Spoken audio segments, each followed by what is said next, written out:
now rocking with the hottest boxing podcast in the land with your host, Coach Malachi Williams.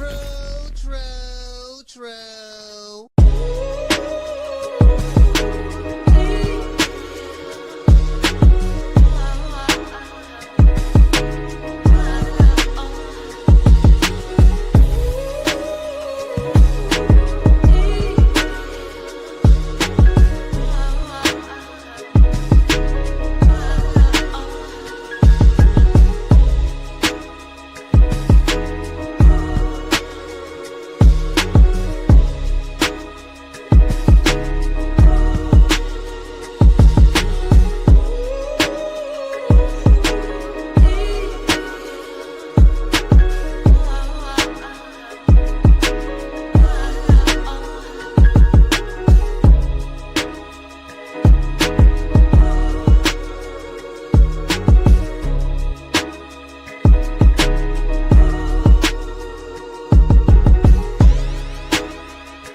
For the thousands in attendance and the millions watching around the world,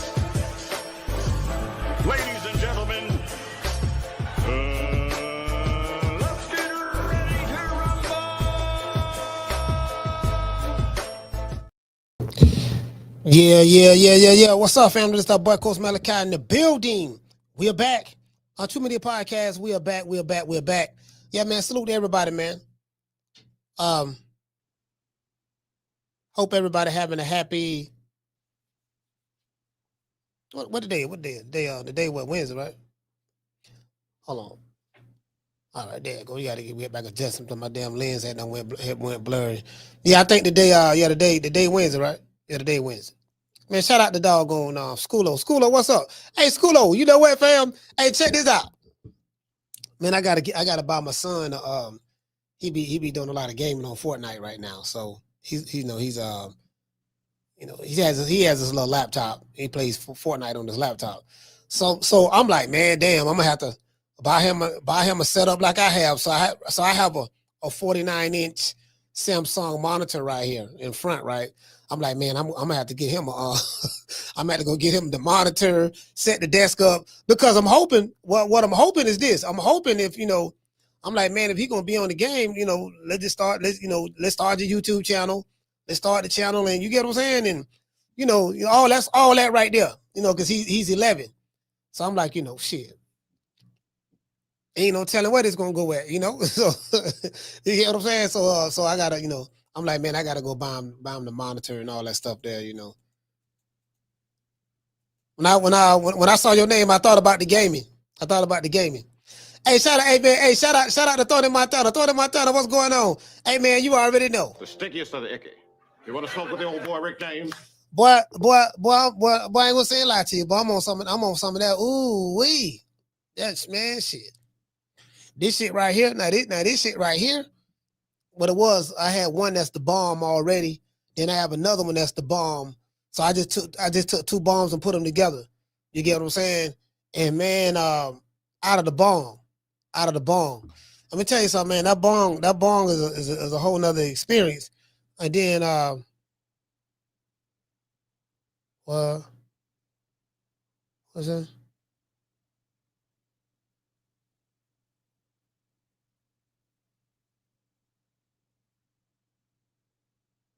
What? Oh, fuck's he talking about? Somebody just sent me a damn email. I'll get at y'all later. You know what I'm saying? Hey, what you say? Dog man said you might not make it through the show. No, I mean, it is what it is. You might not. You might not. You know what I'm saying? You might make it through the show. You might not make it through the show. You get what I'm saying? That's on you. That's on you. But I can handle. He said you got some terpenes. Yeah, I got some terpenes. Let me tell you something. I got shit. Yep. They so do. Shit, that last night was some of the best sleep I've had in a long time. Last night was some of the best sleep I've had, boy. I'm talking about, boy, I had them. I got some of these drops right here, boy. Had them drop, had them dropped it under you got to drop it under your tongue. Man, shit, bro. That shit right there, just all you need is a drop now. I'm talking about like a small drop. It's a small drop. That's all you need. You know, man. Well, that's all I need anyway. Bruh, I slept so good last night, fam. I was like, man, I should have been. I'm saying to myself now, man, I should have been taking this shit. I should have been, you know what I mean? Because, you know, I got my medical card. So I should have been taking this shit. Man, I slept so good last night, bro. Man, I ain't slept like that in a long time, fam. You got that, you know what I mean? So anyways. Yeah, I got that. That's what I got right here. Yeah, that's what I got. The tincture, yeah. That shit, man, that tincture a motherfucker, boy. Hey, that tincture, man, shit. hey, yeah, if you got insomnia, I got something for you. If you got insomnia. Yeah. Got insomnia, boy. Shit. Yeah, okay. Don't worry about it, baby boy. You finna be asleep in 5, 4, 3, 2, 1. You know what I mean? For real. Come on now, dog. Come on, man. Yeah. Shit. You know what I mean? So it is what it is. You know, I only take it at night. I advise you just take that at night. Don't take that shit during the daytime. Take that shit at night, boy. You take that shit during the daytime. I seriously doubt you accomplish any goddamn thing. Yeah, that you take that at night. When you're not finna go nowhere, you take that at night right there. That's what that's for. Hey, shout out to Boston Jim. Jims, what's going on, fam? Jims, what's happening? Hey, man. Hey, you know what? I'm tell y'all some real shit. Boston Jims, like, I really, really enjoy his content, bro. Like, that dude right there is, know how to break fight film down. You go there, you be learning shit, different boxing terminologies and all that stuff there. And you learn how to actually look at a fight and understand styles and stuff like that. He the only one on YouTube doing that. He the only one doing that, man. I fuck with Jim. This shit different. This shit different. You know what I mean? This channel over here, we about boxing and comedy. This is a boxing and comedy channel over here. You know what I mean? Like, we got a whole lot of motherfuckers mad at us. We talking shit, laughing and kicking and shit. We talk that boxing shit. You get what I'm saying? We talk that boxing shit now. We come with the boxing criteria. We go to looking at these niggas' resumes. Y'all be hollering about this dude, Donkey Kong. And you know what I mean? Yeah, he 42-0. And I'm like, look, man, hold on, okay. And this one nigga, yeah, well, hold on. What's my man name? Jaime Mugia. I say, yeah. See, you got to look at which for most of the company they with too, because Golden Boy. Okay, that's that Golden Boy special over there. We know what's going on over there. They ain't got nothing but some cherries and cans. All right, let's see. All right, okay, this the PVC over here. Yeah, they been hiding this nigga behind. This nigga been in the witness protection program. We know they been feeding him cans. All right, cool. Padding his record. Padding his record. All right, cool. What they doing over there? So you get over. We get like when you come over here. I'm gonna give y'all the criteria. Look, dog, this what it is. This shit fugazi. This shit smoking mirrors. Nah, he got about 3 of these niggas on the payroll on YouTube, so they making all these comments. This how Google go. Like you learn a whole lot of shit over here. Over here, you learn a whole lot of shit. True. Nigga, hey, man, this man fighting bums, man. But this bum is taking the easy matches, fighting other bums. The oldest trick in the book. They hit a motherfucker with the old flim flam. They hit a motherfucker with the old flim flam. Like, man, come on, man. Hey, this what get me too, right? They have a whole posse, an entire posse. That's old school for you jitterbugs. That means a lot of people. You got a posse, your whole crew, right? They got an entire posse. You know what I mean? Be cheerleading these motherfuckers.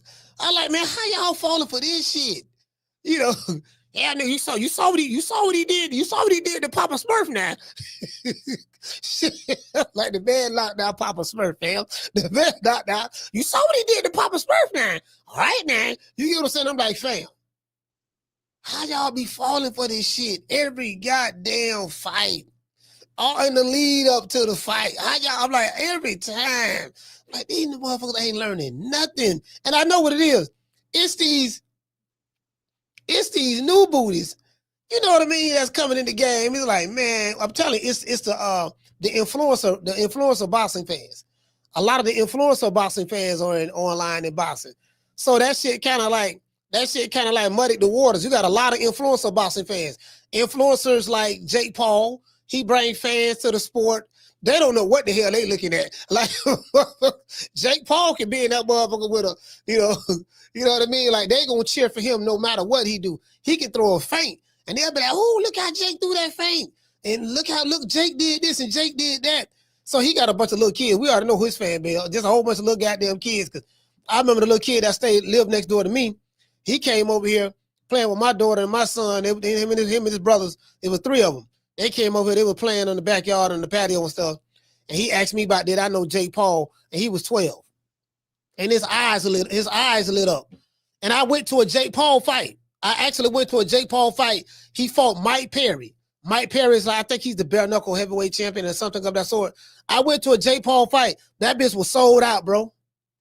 It was sold out.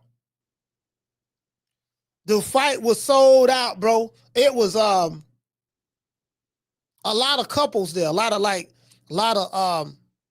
Hispanics, a lot of white people. It was mostly white people and Hispanics at his fight. That's his demographics. That really was mostly white people there. And some Hispanics. That's his demographics, right? And yeah, man, the shit was crazy. Me and my homeboys, we went. I'm like, this bitch packed, but that bitch was sold out. And then that's when it really hit me. I said, man, these motherfuckers on. You get what I'm saying? You know, they this is what you arguing with online. Shout out to Miss Black Panther, man, the lovely Miss Black Panther. This is what you arguing with online. This is what you arguing with. You know what I mean? So, I mean, it is what it is. Hollow David say, Jake Paul represent Puerto Rico. Yeah, I heard about that. I heard Jake Paul live over there in Puerto Rico now. He live over there now. I heard about that. They say he trying to take the Puerto Rican assassin title. True. The white man always want to come in and take everything. Now, Jake Paul has went to Puerto Rico and he's trying to become... Sources say the Puerto Ricans on the island is thinking about making Jake Paul an honorary Puerto Rican, and they thinking about giving him the Puerto Rican assassin title. True. Sources say he's trying to get the blessings of Tito Trinidad. They say Tito thinking about it.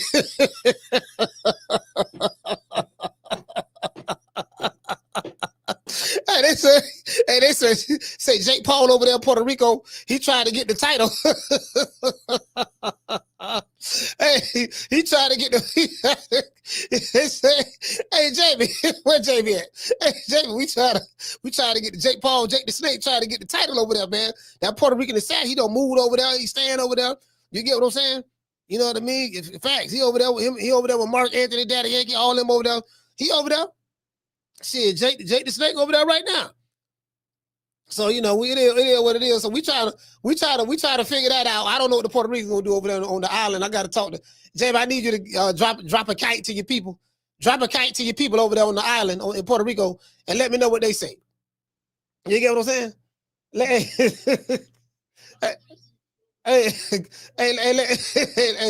let me know what they say, Jamie, because we need to find out. We need to. Motherfucker Jake the Snake, they got that's what you arguing with online right there, bro. I'm like, man, I ain't finna be arguing with these niggas, man. Motherfuckers getting running my blood pressure up. You arguing with these motherfuckers. Hey, shout out to Hollow Davis. Hey, check this out. I was you got the Vergil Ortiz and Erickson Lubin fight coming up. I think that's the first week of November, if I'm not mistaken. And as I said before, like over here in the United States, bro, I can't even describe it. It's like the boxing, there's no excitement at all. You know, it's like we went on this big roller coaster. We hit the Canelo and Crawford fight. Everybody was excited about that. Then bam, like a fucking crash. It's like, okay, what's next? What's next? Guess what? It ain't nothing next, really. You know, it ain't nothing next. Like the fights that could be next, you know, the ones that is coming up, they in Saudi Arabia. Abdullah Mason fighting in Saudi Arabia. Bam fighting in Saudi Arabia. Haney and Norman fighting in Saudi Arabia.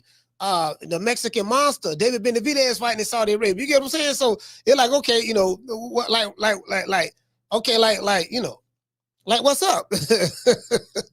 You know what I'm saying? You know, I'm saying over here in the States, like what's up? So we got Lubin and Vergil Ortiz. So like, you know, and you know, that's a good fight. That's a good fight. Really good fight. You know, I got some people saying, look, man, coach, man, Lubin is a live dog in this. I've been hearing some stuff from people.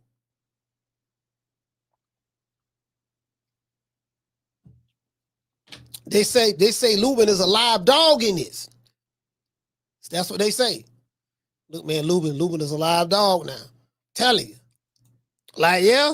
Then guess what I was thinking about? I went to thinking about Coach Eddie. You know, Coach Eddie say, man, Ortiz going to sleep.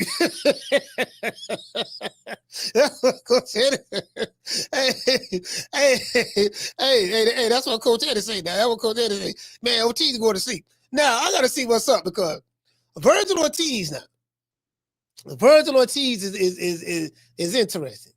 He seems like he's a nice kid. He's a nice kid. He's very soft-spoken, very mannerable young man.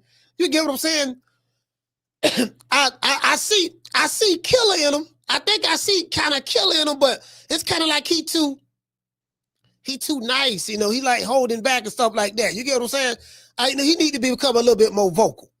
Well, now what I do like about Boots, on the flip side, Boots started to say, yeah, man, I want all the boys. We coming for all the belts. So you know, there's some optimism right there. Boots said, okay, he coming. He said, yeah, we coming for all the belts. You get what I'm saying? So I haven't heard Ortiz say that.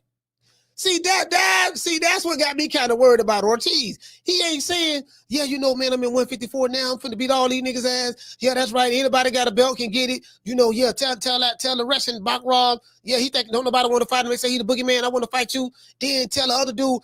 You don't hear Vergil Ortiz. You don't hear Vergil Ortiz saying that. At least Boots say, yeah, man, you know, we coming for all the belts. We want all of those guys.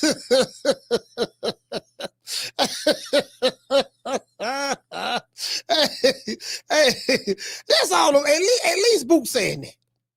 That's all I'm saying. Hold on. What you say? Hold on. Somebody said something. Hold on. What Ace said? Ace, where you at? He said, Coach, I watched the Mama Hofield episode you did last night because I missed a live show. He said you had me in tears. Stop. Mama Ho sitting there. Hey, Mama Ho had no grab her cup. She grabbed her cup. She had a bottle of coconut water. A bottle of coconut water. She had no grab it like this. She drinking out the water. Okay, hi. Grabbed it with two hands. Just like my mommy taught me. This nigga drank it out of. Man, grabbed the motherfucking cup with his legs crossed. Grabbed the cup with two hands with the drink. Nigga, like, once you pour the top, you pour the drink. You supposed to be drinking it like this. He supposed to be like. You know what I mean? He what I look like. All right, guys, hold on, young guy, hold on. Nigga drinking with two hands. This nigga's a bitch. Drinking with two hands. Oh, two-hand drinking ass nigga. Hey,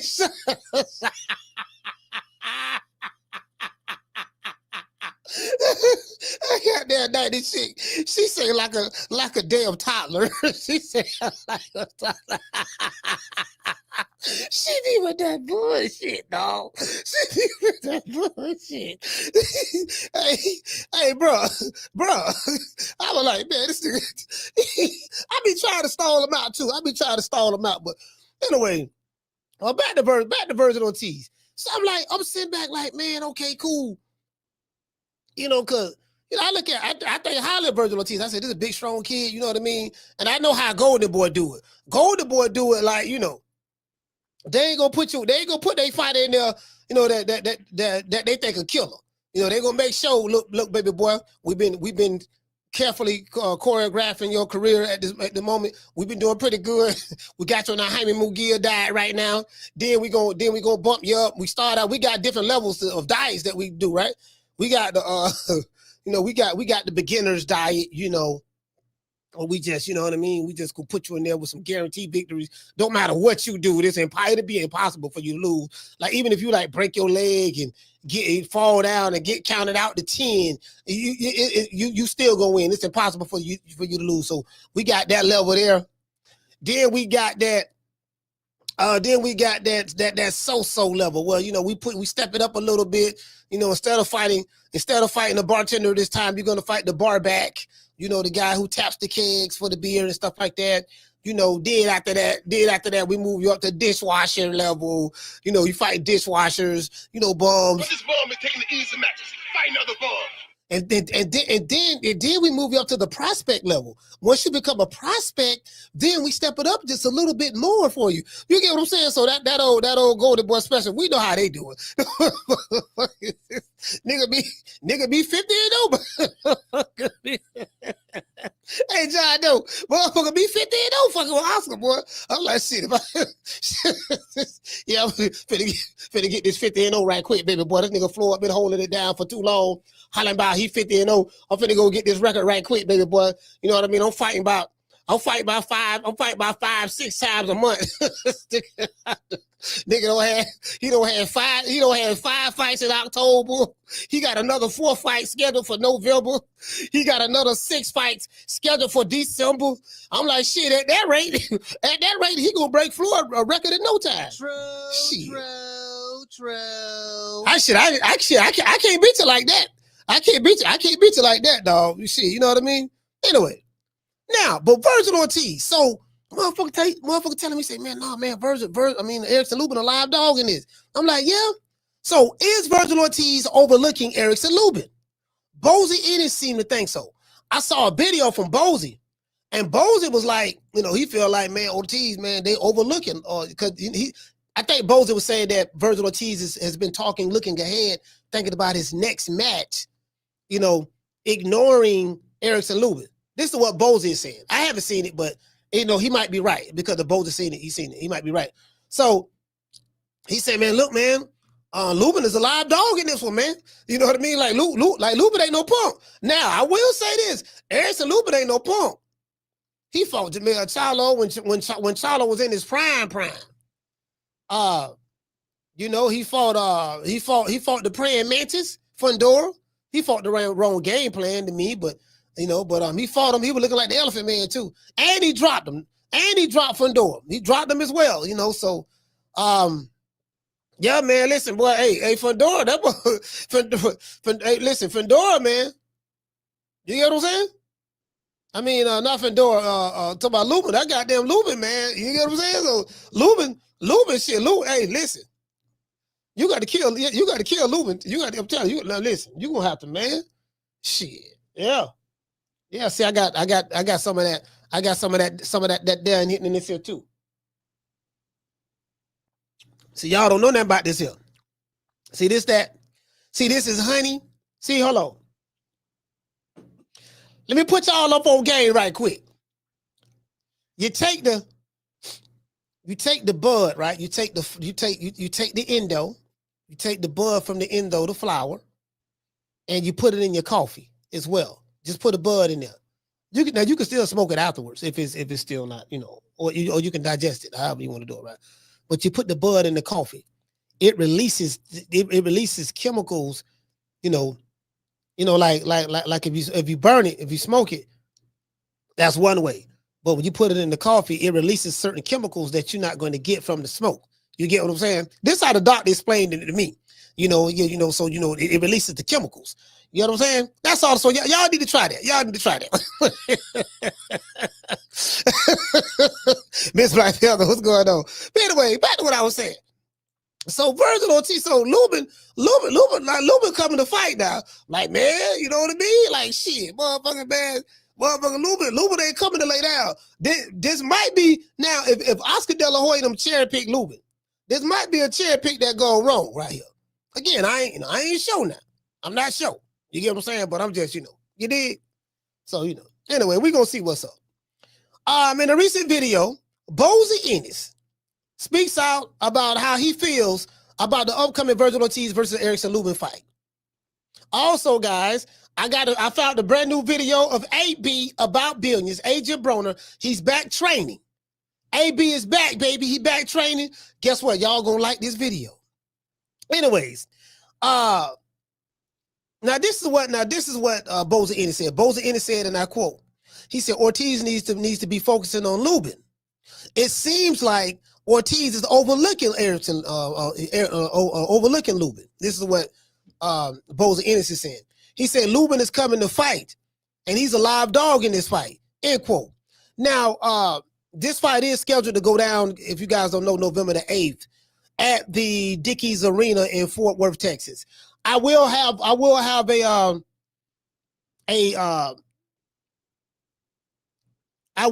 a ticket broker on the show next week. I'm gonna have a ticket broker on the show next week. He don't want to show his face, but we're gonna be on the phone live. You guys are gonna hear it, and he's gonna break down the ticket game in boxing. He's gonna break down the ticket game in boxing, how it goes, what goes on. You know what I mean? So it was, again, I told y'all I know people in high places. In the high place, I had to go all the way to the Himalaya. Go all the way to the Himalaya to get this guy because I couldn't get Sam Watson on. Sam Watson really don't do interviews like that because Sam ain't gonna talk about his business like that. Sam ain't gonna talk about his business like that. You get what I'm saying? But I just want to throw that out there. We're gonna have a ticket. We're gonna have a ticket broker on the show next week. It tastes pretty good, guys. True. Hey, Miss Black Panther, man, I'm tired, man. I'm feeling good right now, dog. Can't even lie, dog. I really don't have any complaints. You know what I mean? It'd be unfair. It'd be unfair for me to have a complaint right now. It'd be unfair for me to have a complaint right now. You get what I'm saying? When you're feeling this good, what is there to complain about? Hey, shout out to M's. What you say, fam? JC in the building. JC, what's up? You say, hey, JC, I had a nigga tell me, hey, this is a true story, fam. This is about, shit, damn, when this was about, I want to say this was, damn, I'm trying to think, what year this was? Because I want to get the year right. What is 96? Probably about 96, 97, somewhere around there, right? I was, we was at, where we was at? We was at a little town called, was it Brooksville? Anyways, I forgot. I think we was in the Brooksville or Tampa or somewhere. But anyway, we was at the Waffle House. We was at the Waffle House. Man, I'm laughing like sometimes when you leave a nightclub, I wasn't a nightclub type person, but one night we left the nightclub, went to the Waffle House. So man, my cousin 3-4, and it was another dude. I forgot the other dude name. One of my homies, right? But anyways, I'm laughing like a motherfucker. Make a long story short, so the dude, I can't remember his name right now. He got mad that I kept laughing. He said, "Man, you always laughing all the time, man. What the hell you be laughing for? What be so goddamn funny?" And I wasn't smoking weed at that time. And I was like, "Man, niggas," I say, "Shit, I always laugh." And I'm like, "Shit, funny to me." You get what I'm saying? I mean, I was a little younger, of course, but and this dude right here was always serious about stuff. I said, "Man, dude, like, nigga, you always serious all the time, bro. Like, the shit funny. Like, I'm laughing at him. Really, I think I was laughing at him because he looking all serious. I'm like, man, we got all these females here in here at the Waffle House, and this nigga, he trying to be the hardest nigga in the Waffle House. I'm like, fam, we got all these females, everybody trying to holler, do their thing or whatever. You the only nigga in here with his mouth poked out. True. I'm laughing at you. Shit. All these honey dips in here, you want to be, you get what I'm saying? Anyway, AB is back, y'all. So I just want to throw that out. The AB is back. I got some footage I want to show y'all. Now, as I said before, this fight is going to be November the 8th, like in Fort Worth, Texas, right? So, I don't know what the ticket sales are looking like. Maybe it'll pick up as the fight gets closer. Oscar De La Hoya, as I said before, he's putting small events together now, even though he's with the Zone, but he's not putting big fights together. It's not, you know what I mean? He don't have the budget like that. You know, again, that Turk out of sheet money is not going to be here forever. I can promise y'all that. It's not going to be here forever. That shit going to dry up faster than y'all think. Faster than you can turn your head. You know what I mean? So, we'll see. So we'll see exactly how it plays out from a crowd standpoint, but it's going to be a good fight. It's going to be a good fight. And, you know, a lot of people I'm talking to is saying like, look, man, Lubin is a live dog in this now. I'm telling you. I'm like, okay, all right. So I'm looking at Lubin and I'm like, you know what, man? I'm kind of anxious. I'm kind of anxious to see this fight. I'm really anxious to see this fight, you know, because now it's like, it's the anticipation. It's the anticipation. You know what I mean? Like, you know, if Lubin come to throw hands, you know, and then Ortiz, we finna find out what's what. You know, so a lot of people want to see if Ortiz, if he can get by Lubin, if he can run through Lubin, then we'll see or whatever. You know, because some people looking at Ortiz as a protected Golden Boy fighter, you know. So we'll see. And what you say, at highlight, he said they call it Funky Town. Oh, you talking about this school? You went to high school in Fort Worth? Oh, okay. Anyways, now, this is what Bozy is talking about as a relation to this fight. We'll see how it plays out. In other news, Adrien Broner is back, guys. He's back training, and he's training with the YN and drill rapper.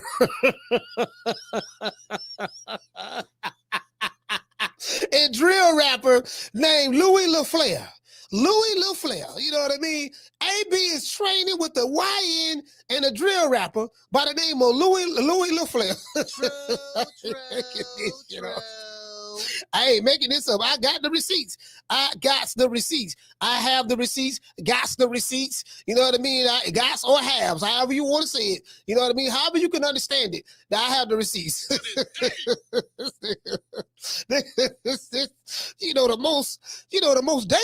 the most dangerous creatures on the planet is a YN. Like, shit, nigga. Put it this way. If we in the jungle somewhere, right? We in the jungle in the safari, all right? And you see some lions to your left walking towards you. You see some hyenas, a pack of them to your right, walking towards you. You see a pack of wild dogs, African wild dogs. And they deep too. They deeper than the hyenas walking towards you. And then you see some YNs coming towards you. I'm going to tell you right now, which one is the most dangerous out of this group? If you got a pack of hyenas, a pack of wild African dogs, you got a herd of lions coming towards you, and you got some YNs coming, I'm telling you, the YNs is the most dangerous.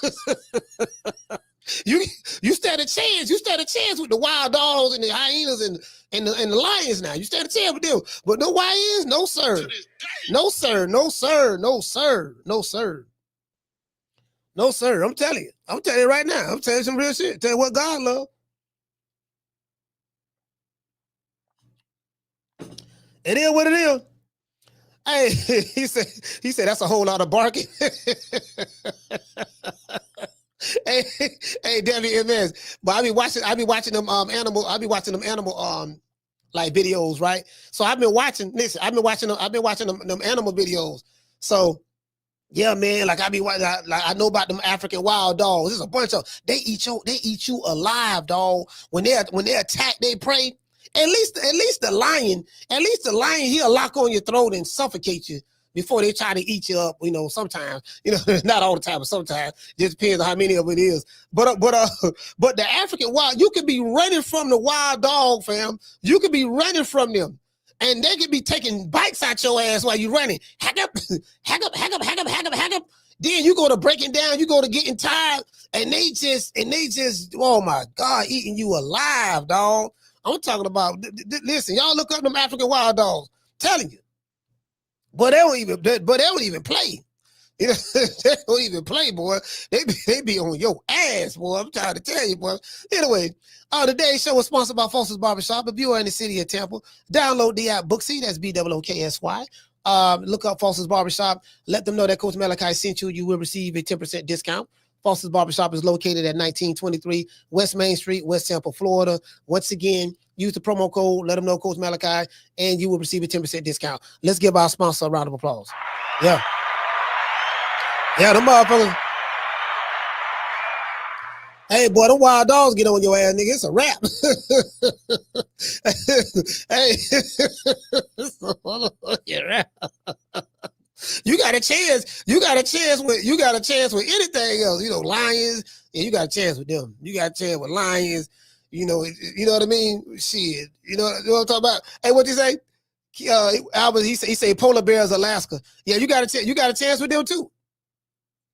Listen, you got a chance with them too. You got a chance with them too. You get what I'm saying? So anyway, hold on. As a matter of fact, let me show y'all what Bozy said. But before I do, I want to thank the hood. I want to thank the whole hood who came out here. I love y'all.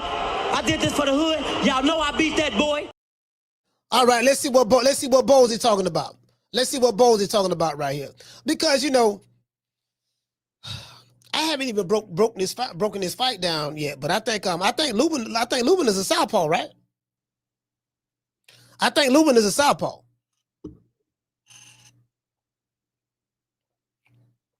If I'm not mistaken. Y'all let me know if I'm wrong on that. Isn't Lubin a southpaw? Nando, what's going on, fam? Hey, what you say, right? To say wild dogs that chase you for 5 miles or more. Man, nigga don't stand a chance.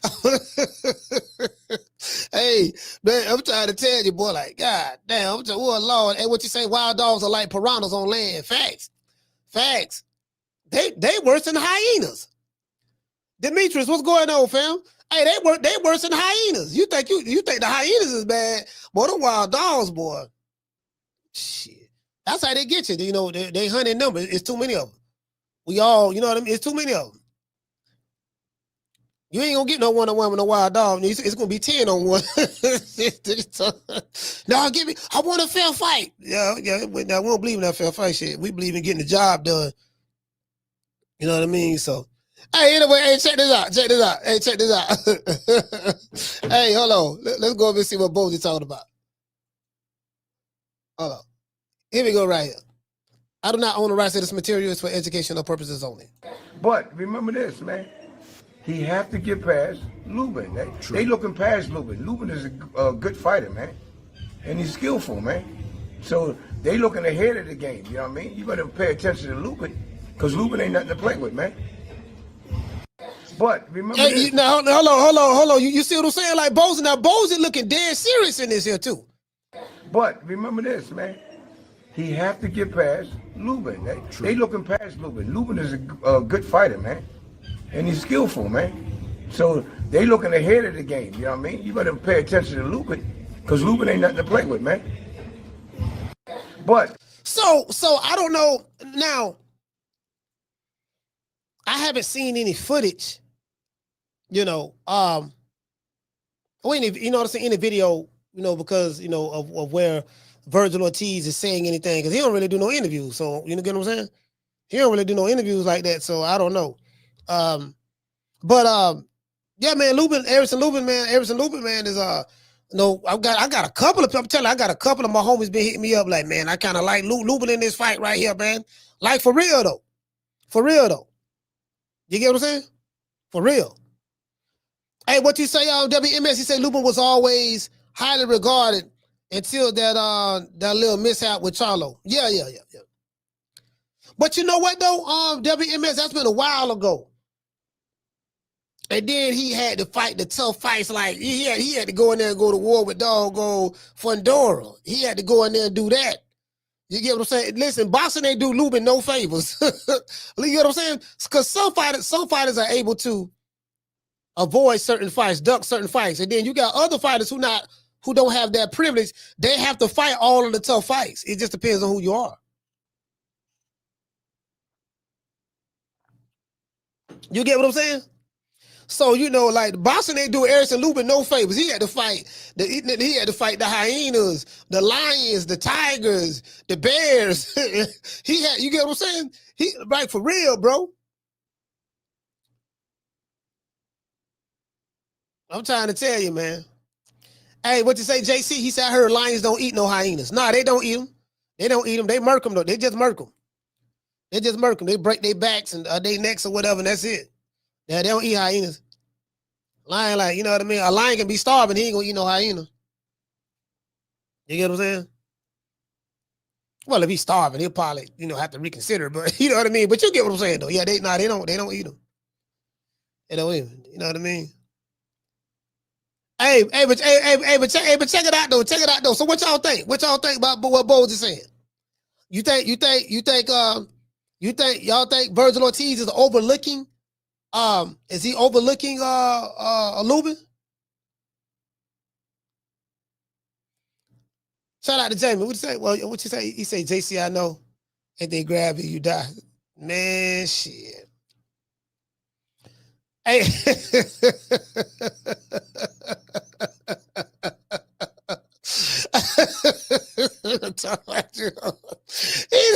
What the hell you talking? Hey, what you say, fam? Hey, what he say? Hey, he say YNs can't survive against someone with basic judo or wrestling. Yes, they can. The YNs got switches. True.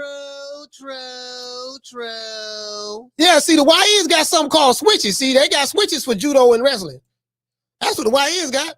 You get what I'm saying? So, you know, that's why I say, see, they got switches, see? I ain't talking about the switches that I used to get whippings with when I was growing up. Hey, shout out to James. What did he say, James? He say Nuben's not coming off of the laws. He's been winning. Oh, okay. The laws, I don't know what you mean by that, but yeah, man. Hey, what did he say? Highlight space. He said Victor already said he wasn't overlooking him. Yeah, hey, see, that's what I was saying. Highlight space. I didn't see any. That's what I was saying. Haven't seen any video footage of Victor Ortiz saying that would lead me to believe that he's overlooking Erickson Lubin. I haven't seen any footage of it. That's what I was saying earlier. You know, but I don't know. Maybe Bozy might have seen it though. Yeah. Hey, what is he said? YNs don't fist fight. Don't facts. No, you ain't gonna get that from the YN. They don't know how to fight. They didn't come up in that era.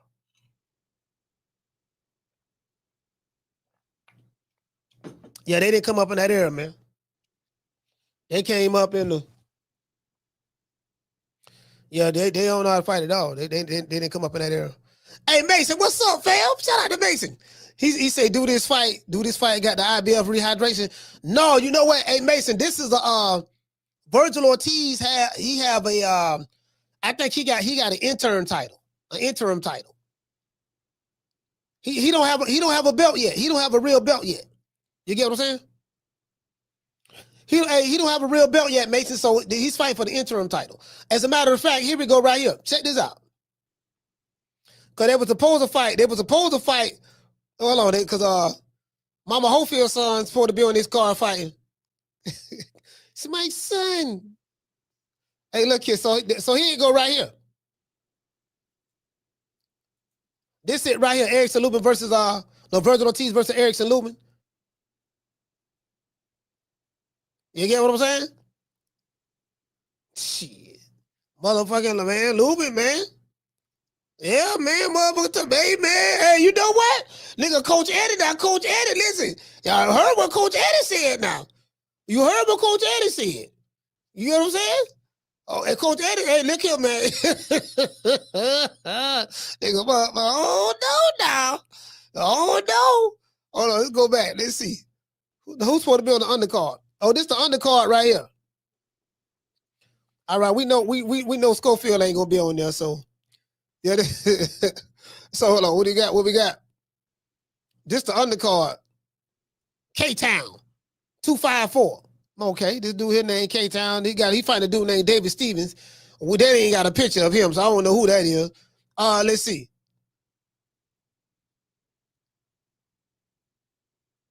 What they fight? No, they fighting in Canada somewhere. Man. Yeah, this shit right here, man. Yeah, you get what I'm saying? So I don't know. I don't, you know what I mean? Like that's it. Is there an article? Is there an article about Ortiz and Oscar's doing a terrible job at promoting? Oscar's doing a terrible job. Oscar talking about something. Vergil Ortiz, he's a superstar. A superstar where?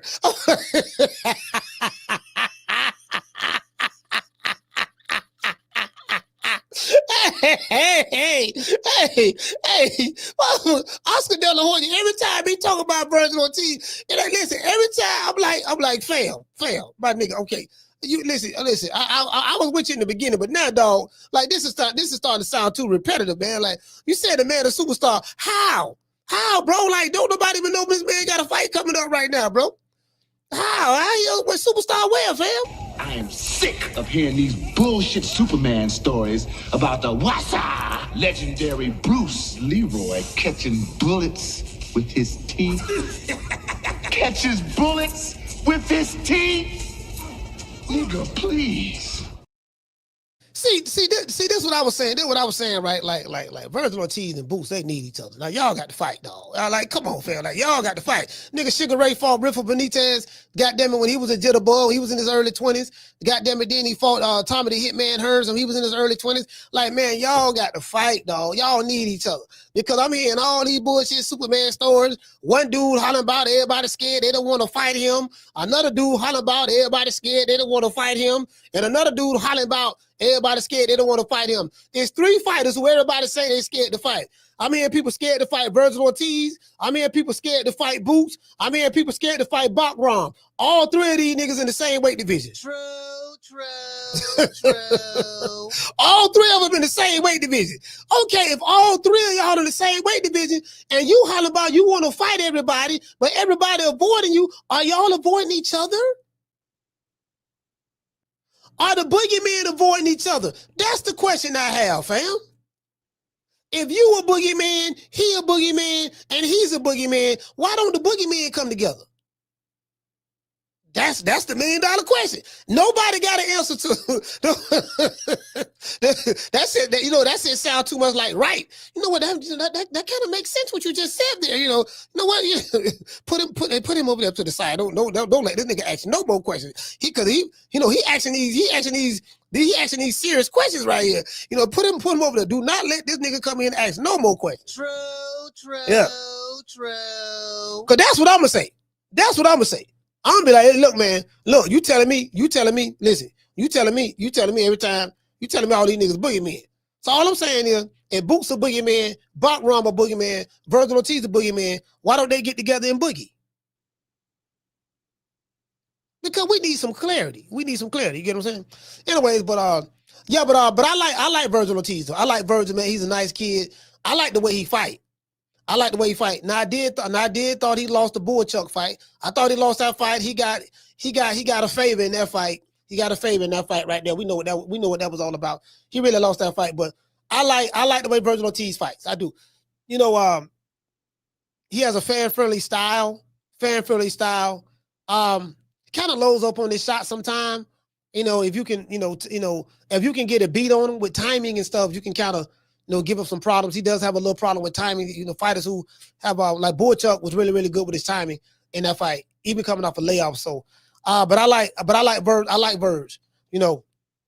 and this Erickson Lubin fight gonna be a good test for him. We're gonna see. We're gonna see how I'm expecting. You know what? Let's look at the odds on that fight. Let's look at the odds right quick. Let's see what Hold on, I will address the super chats. Bear with me one moment. Let's look at the odds.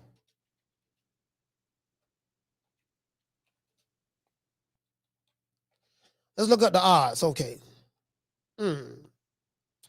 So according to AI, Vergil Ortiz is a -650 favorite. minus 650 to -750. Meaning if it's 750, you got to put $750 down You gotta play $750 on Vergil Ortiz just to win $100 if he wins. $750, you know what I mean? So Erickson Lubin is a plus 475, plus 4 3/4, plus 4 3/4, or plus 5 1/4, 525. That might, if you thinking, you know what I mean? If you thinking, wait a minute, man, shit, motherfucking Lubin is a live dog in this one. They giving him that much on the odds. You might want to put a couple dollars on there. You see what I'm saying? You might want to put a couple dollars on there. That's all I'm saying. Matter of fact, let me show y'all. Let me show y'all right quick, fam. Let me show y'all right quick. Let me blow it up so y'all can see. Now this AI right here, you see, I typed in Ortiz versus Lubin odds, and it said right here, it said here are the latest odds for the boxing match, and these are the sites that they pulled it from. Pulled it from right here, over here. These are the sources they pulled it from. Vergil Ortiz is a strong favorite, with odds varying slightly across different sports books. So different sports books have different things, right? But overall, they're saying Vergil Ortiz is a minus 650 to 750. Erickson Lubin is a plus 4 3/4 to 5 1/4. 525 to 475, right? So it said how to read the money line odds. A $650 wager could result in a $100 profit. This reflects his status as the heavy favorite. So if you put $650 down on Vergil Ortiz, he win, you'll win $100. Now Erickson Lubin, a $100 bet will result in $525 profit. Really $425. These long odds indicate that he is the significant underdog. Now, if you think Erickson Lubin gonna pull this out, you might want to put a couple of dollars on Lubin, fam. True. So you might want to put a 5-piece on there. Put a 5-piece on him. You might want to put a 5-piece on Lubin. You get what I'm saying? That's all I'm saying. That's all I'm saying.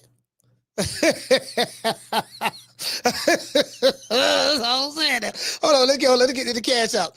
Hey, shout out to Suge Knight Cigar. Hey, okay. We're dropping that quarter over. Bam, dub on your boy. Hey, Leroy. Super chat received. Playtime's over, boy.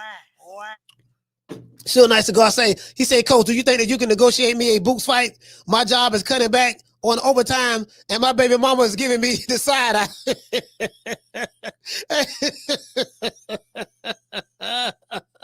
Hey, you know what?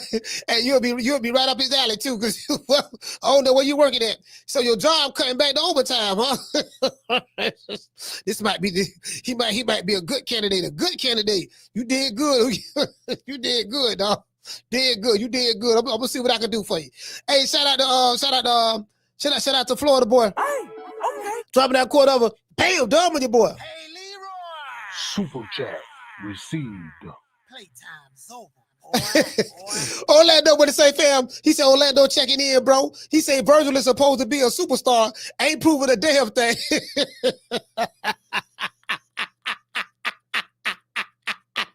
This ball been taking the easy matches. Fight another ball. He said, in Boots gonna whoop buddy ass. Okay, he said Boots go. But now Boots didn't say Vergil Ortiz style is tailor made for him. He said, I like them flat-footed comfort. He said, I like them flat-footed pressure fighters. That is true now. When I say that, listen, Boots do love flat-footed pressure fighters. You saw what he did to Stanionis. Stanionis ain't got no defense. He just coming forward. He was trying. While he was walking him into all kind of shots. Shout out to Florida boy. Hey, okay. Dropping that $2 super chat. He said, Boy Chuck proved Vergil ain't no boogeyman. Okay. A lot of people said that. Shout out to Florida boy. Hey, okay. Dropping that $2 super chat. He said, keep doing your thing, dog. Content fire. I appreciate that, brother, man. Let's hit everybody with the Huggy Bear. Down from the bar, there's a platform stage. People pimping, sharp as razor blades. Yeah, so I'm over here sipping the tea. You get what I'm saying? Bro, let me tell y'all something, man. I wish I was feeling like me right now, dog. Man, I wish I was feeling like me right now. Man, I feel so, bro, I feel like I don't know, like a Buddhist monk or something. Like I'm on the top of the Himalaya mountains, and the air is kind of thin, and you can hardly breathe up there because the air is thin. The higher you go, the thinner the air is. I'm sitting up there, dog, and I feel like I'm meditating, talking to the ancestors, and you know what I mean? That's what it feel like. True. Yeah. D4L say catching bullets. He said catching bullets. He said catching bullets. hey, check this out. You already know. I am sick of hearing these bullshit Superman stories about the Wassa legendary Bruce Leroy catching bullets with his teeth. Catches bullets with his teeth? Nigga, please. Yeah, man, niggas catching bullets with their teeth. All these goddamn all these spar. Hey, shout out to Mika. Mika, what's going on? All these damn sparring stores we've been in. Now, you heard what he did in sparring now. You know what I mean? I'm like, yeah, man, I know, man. Dog, man, we need to go throw some hands, dog. Like, man, come on, fam. Like, fam, look at it. Bro, we ain't got nothing. Hold on, let me show y'all this. I don't think y'all understand how dire this is. This is the Ring magazine. This is something called schedule. If you want to see which fights, let me blow this up a little bit. If you want to see what's the fight schedule like, you go here, right? I click fights. Vergil Ortiz versus Erickson Lubin. They got Lubin on this small picture right here. Vergil Ortiz on the big picture. They let you know that this is the star guy right here. He the big dog. Basically, Lubin is just being fed. Lubin is supposed to be food for Golden Boy's cash cow. That's not a cash cow. You get what I'm saying? So that's how that is. And this is the undercard. But this is November the 8th. Y'all keep looking. Mary Spencer versus Michaela Mayer. Love Michaela Mayer. That's October the 30th. That's on October the 30th. That's on a Thursday. Now Michaela is with Top Rank. So Top Rank still doing fights. You know what I mean? But they on the chitlin circuit right now. They on the chitlin circuit. You know what I mean? That's October the 30th on a Thursday. Montreal, California. Then you got Joshua Botsy versus Zach Parker. That's at the Manchester. That's at the what is it? The co-op live arena in Manchester. That's in Great Britain over there in the UK. That's November the 1st on a Saturday. Then you have Beto. You have Beto versus Jordan Thompson. That's November the 1st on a Saturday as well. That's going down in Orlando. All the Puerto Ricans gonna be there. This is the Puerto Rican affair. I'm pretty sure Linear Beto, I'm pretty sure he's Puerto Rican. The Puerto Rican's gonna be there. You get what I'm saying? If you don't believe the Puerto Rican's gonna be there, ask this person right here. I felt like a Spanish, like a Puerto Rican in this hair. I felt Puerto Rican. Y'all know I love me some Puerto Rican. I felt Puerto Rican in this. Rican. Yeah, just ask him. He'll tell you. And then, okay, now this is in Orlando. This is right? That's November the 1st, Saturday. And then November the 8th, we got Vergil Ortiz versus, this is in America, in Fort Worth, Texas. You know what I mean? At the Dickies Arena in Fort Worth, Texas, right? And then we go down here, we got a fight that's going on in Montreal, California. Stephen Butler versus you get what I'm saying? I'm showing y'all, fam. Bro, like we ain't got no big fight. And then we got we got the celebrity boxing match with Jake Paul versus Tank Davis. This is a celebrity boxing match right here. Ain't nobody, you get what I'm saying? Now Alicia Baumgartner, her fine ass is on there. Alicia Baumgartner, she on here. You know what I mean? And so he got all the women on this card right here. Okay. And look, Jake Paul got all the women on the card. I like what Jake Paul is doing for women's boxing. I do. Then he got this dude right here. I met this dude right here. You get what I'm saying? You know what I mean? So, somebody, I think, who that was, somebody was trying to introduce me to him. Damn, what's her name? Coach Sonny. When I was in Virginia, Coach Sonny was trying to introduce me to him. I wouldn't think about that nigga. Hey, what'd you say, Dan? You say Beto is Cuban? Oh, okay. Well, he Cuban. All right. Well, you know, he gonna be Puerto Rican that night. He gonna be Puerto Rican. We gonna say he Puerto Rican that day. Nah, but you know what? Florida got a huge Cuban population too. So we got a lot of Cubans here. We got a lot of Cubans right here in Tampa. A lot of Cubans in Tampa. We got blacks, Cubans, and Puerto Ricans here in Tampa. Blacks, Cubans, Puerto Ricans, and whites. That's pretty much the dominant. You get what I'm saying? A lot of Cubans. When I was growing up, I grew up with a lot of Cubans, and then Puerto Rican, Puerto Rican population. You know what I mean? So yeah, for sure. That's what's here. That's what's here in this city. Then in Miami is everybody there. Oh, we got Mexicans here too. Mexicans. I don't know how I forgot about the Mexicans. And I forgot about the Mexicans. We got a lot of Mexicans here. Anyway, they're gonna be the majority in a minute. And then of course down in Miami, you got everything down there. You get what I'm saying? So you know what it is. But anyway, yeah, back to what I was saying before I got sidetracked. Now I am looking forward to this fight. November the 15th, Chris Eubank and Conor being 2. That first fight was a war. You know what I mean? That was some old Rocky Balboa type stuff and Mr. T and Rocky Balboa. You know what I'm saying? That was a war there. That's going to be a war again. You dig? And then we got Rafael Espinosa. You know what I mean? That's on November the 15th. This is a top rank card right here because they got Cortez. See, top rank, they got Emiliano Vargas is fighting as well. So that's November the 15th. That's in New York. No, that's not in New York. That's in Mexico. Oh, this fight in Mexico, huh? Oh, so top rank doing the move. Yeah, I see what they do. I see why they went down there to Mexico. You can pay them boys in pesos. True. Yeah, so you can pay them boys in pesos. You know what I mean? So that's why they be doing that. I get that. That save money on cost too and overhead. You get what I'm saying? So let's see.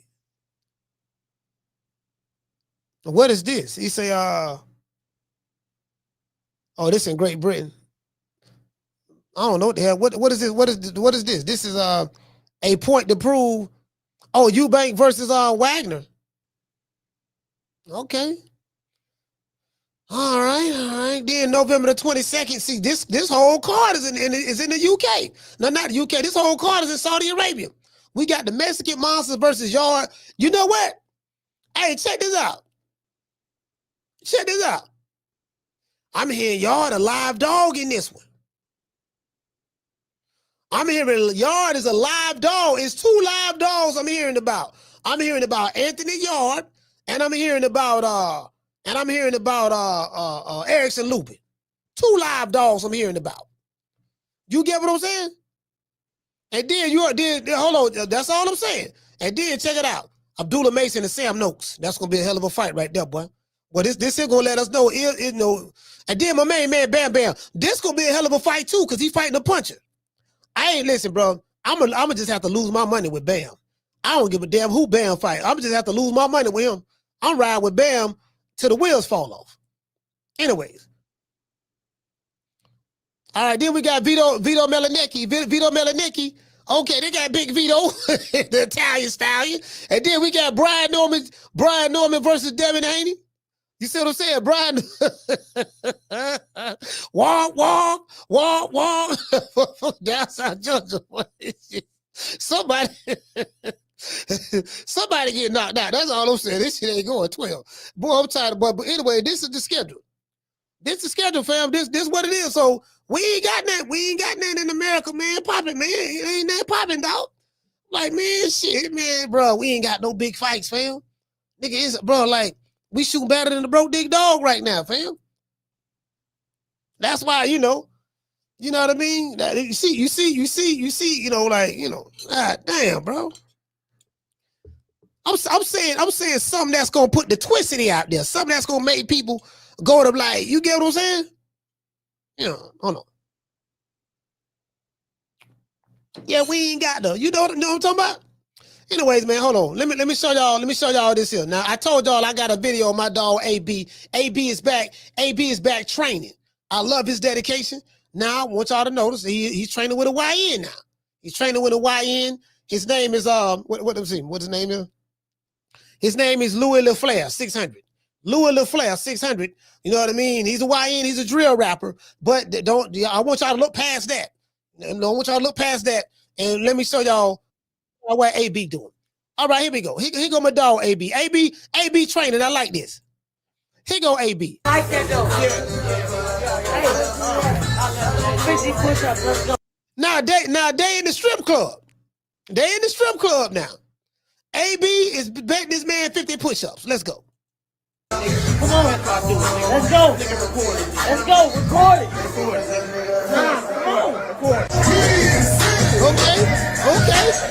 Okay, y'all see AB? Y'all see him? Ooh, them half-ass push-ups. That's the midget push-ups there. You supposed to go in the bucket. You supposed to go all the way down and come all the way up. But that's okay. I give him an A for effort. The YN got all his hair. He got all his hair on the ground. The YN got his hair on the ground. I mean, I guess if we in the yarn, that's still like yarn. That's neither here nor there. Yeah, so the YN, so okay, look, the YN hanging in there though. Let's go. The YN hanging in there. In the club. You get what I'm saying? In the club doing push, see what I'm saying? So even when AB is in the club, he's training, getting ready for a fight. Getting ready for a fight. You know what I mean? That's what I'm talking about. Let's get AB round of applause. Yeah. Y'all saw that. Nigga AB in the club working out, getting ready. You get what I'm saying? No, they say if you stay ready, you never got to get ready. AB in the club. Now this is what I call dedication. This is what I call dedication. You got the YN working out. The YN, he ain't have no switch in his hand. What none of that. That's what I call dedication.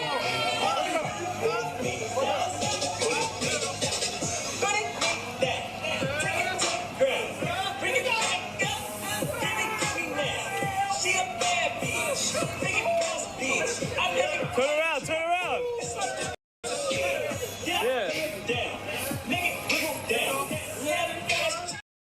So hold on. So I said, y'all look at the lizard. Look at that.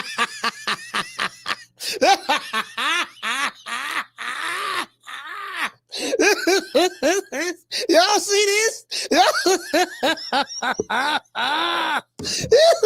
Niggas with the bullshit. Who put that up?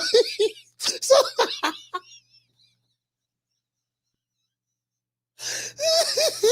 nigga, who put the lizard?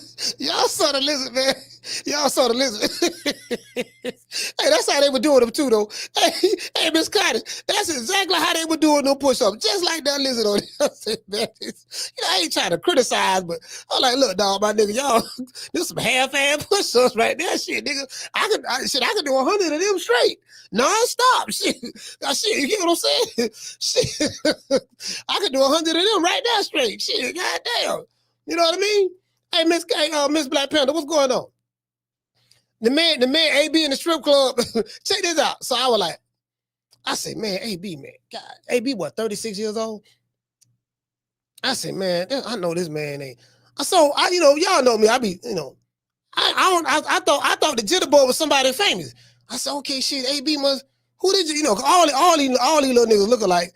All of them look alike. So they got the same hairstyle. So I said, let me look Buddy up. I'm like, okay, all right. I say, let me look him up.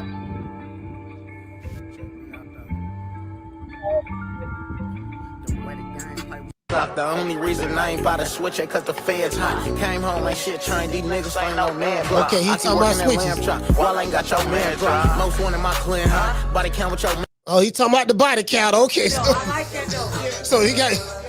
he talking about the body count and the switches. All right. There go that lizard. There go that lizard. Hey, Miss Scotty. There go that lizard.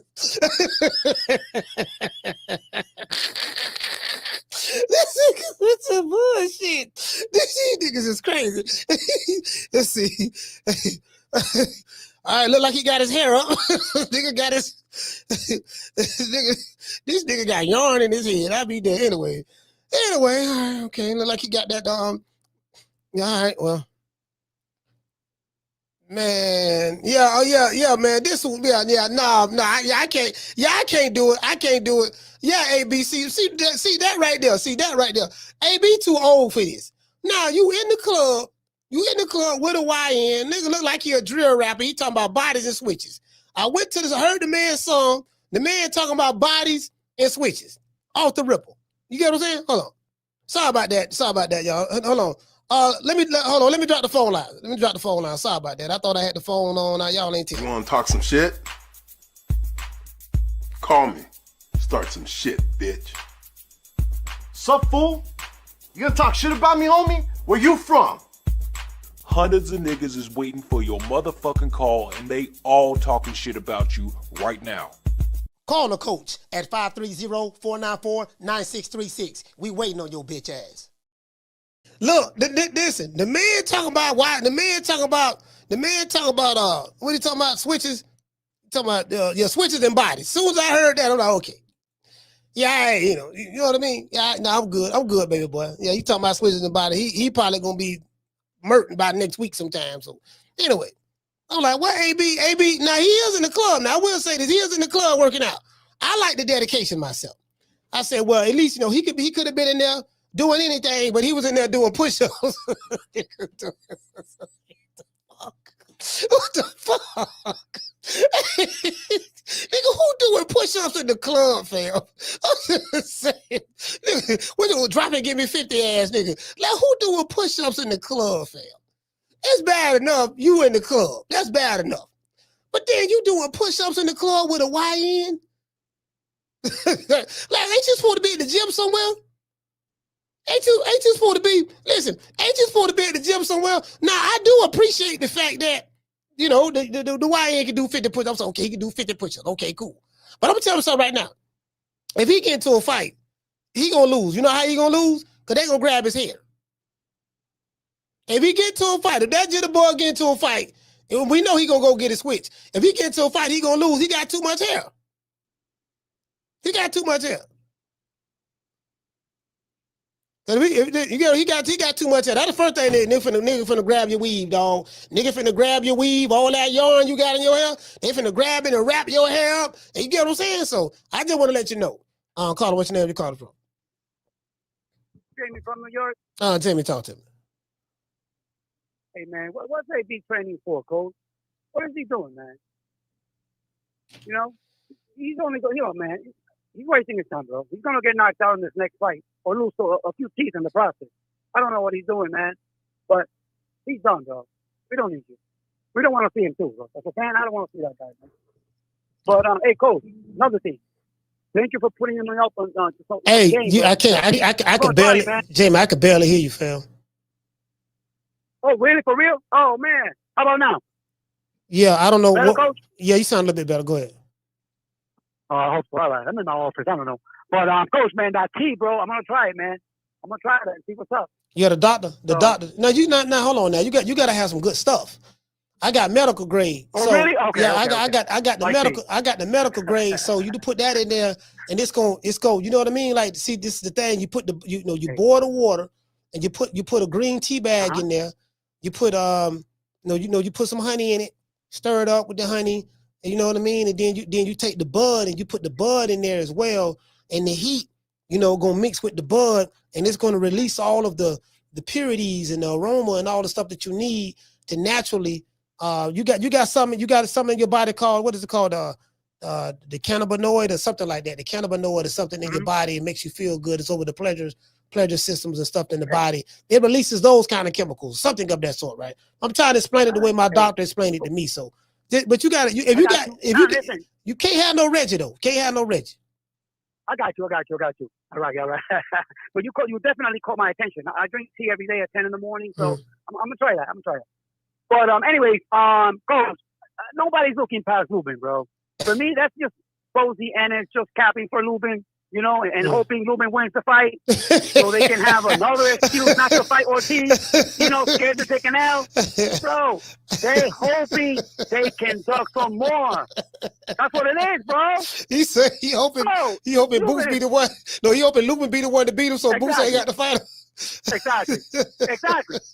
So they can have another excuse not to fight because he lost to a nobody. Bro, that's crazy, man. So the truth is, man, the two fighters are ducking each other, man. You know what I'm saying?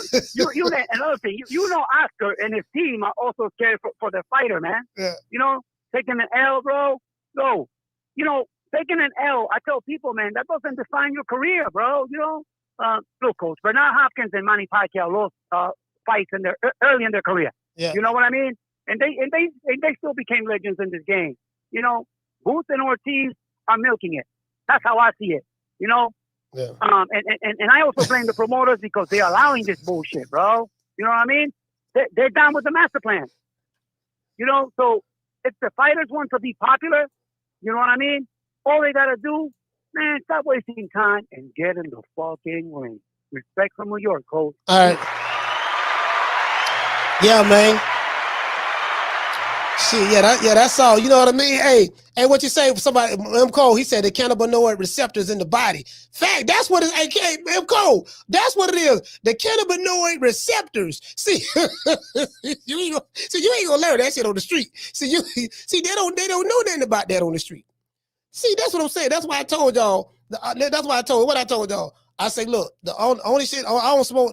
I smoke the shit that come with instructions.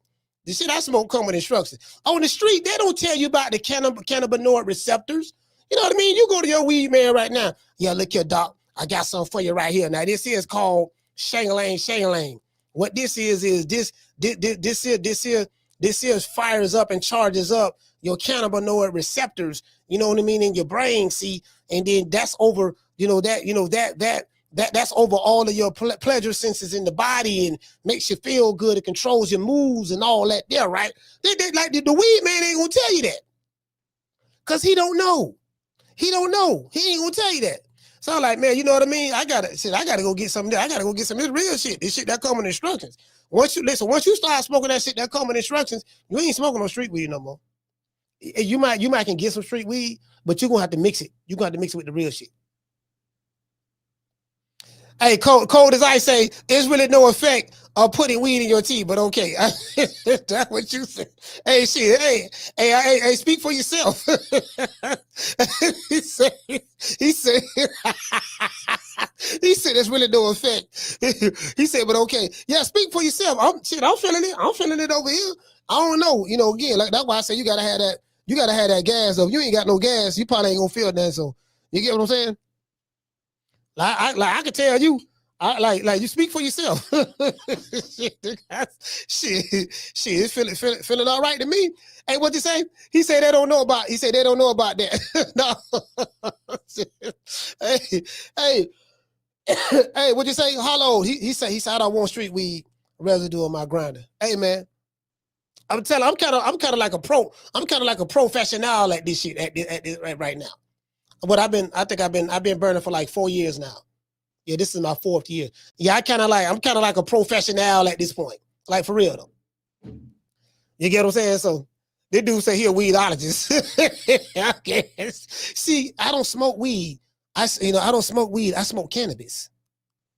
See, in the cannabis world, we don't use that term, sir. You know, the streets use weed. You know, I smoke cannabis, sir.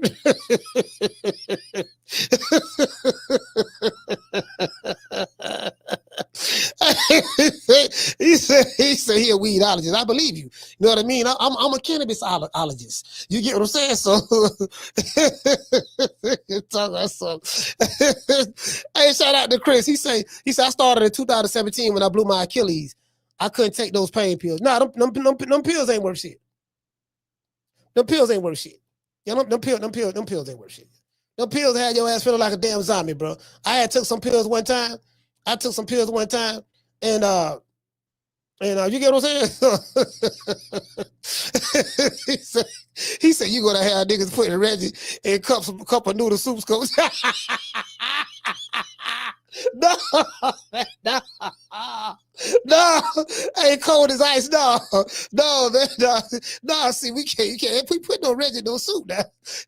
See, it's all in the mind. See, this was all in the mind. See, let me tell you something. Now, when you listen, when you get some of that, ooh wee, this what it feel like. We must internalize the flatulation of the matter by transmitting the effervescence of the Indonesian proximity in order to further segregate, to preclude on the issue of world domination would only circumvent, circumcise the revelation that reflects the aphrodisiac symptoms, which now perpetrates the Jericho's activation.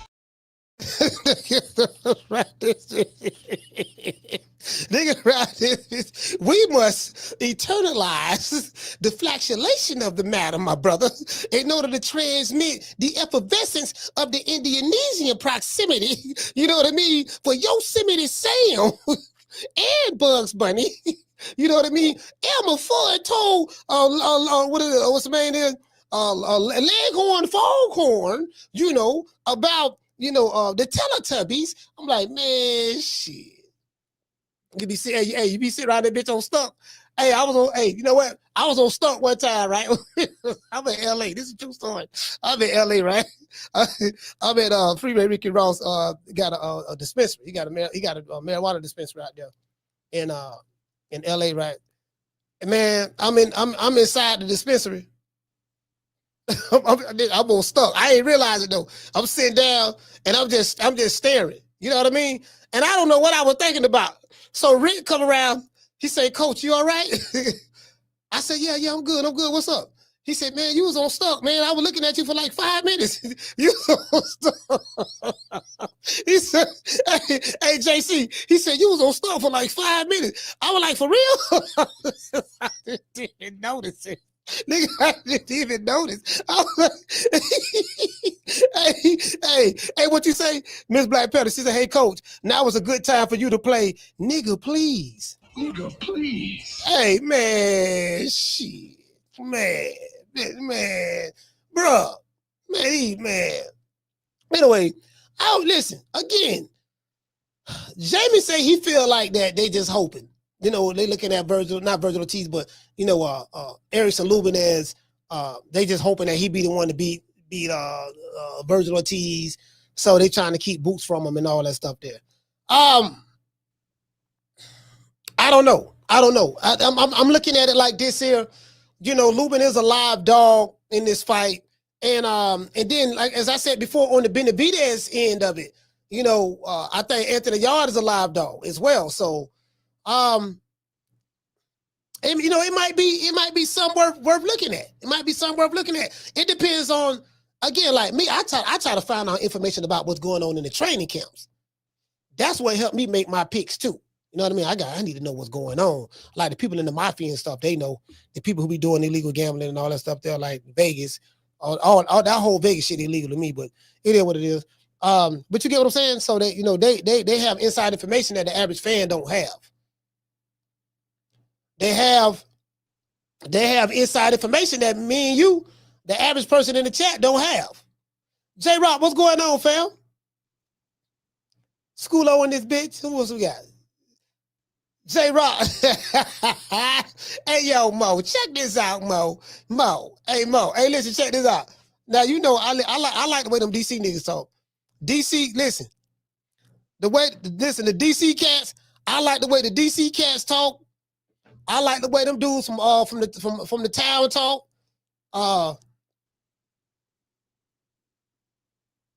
Who else? Damn. DC, the town. Houston. Well, to Texas. I like that Houston slang too, though. And them cats out of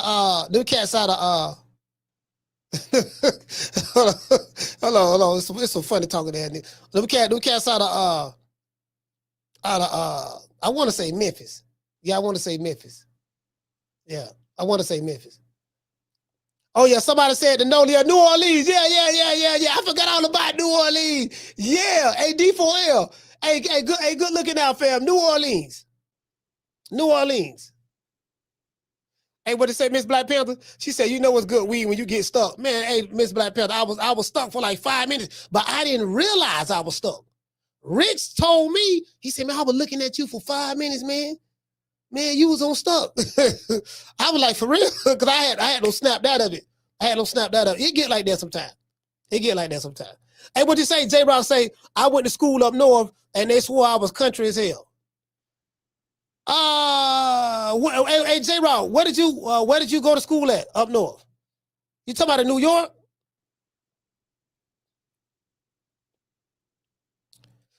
Are you talking about like New York?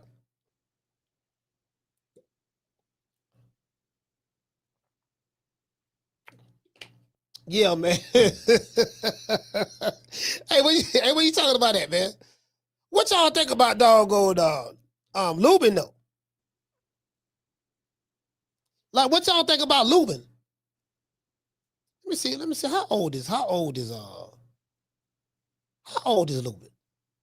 Let me see what's up. Let's see. Box Rec. Let's go to Box Rec.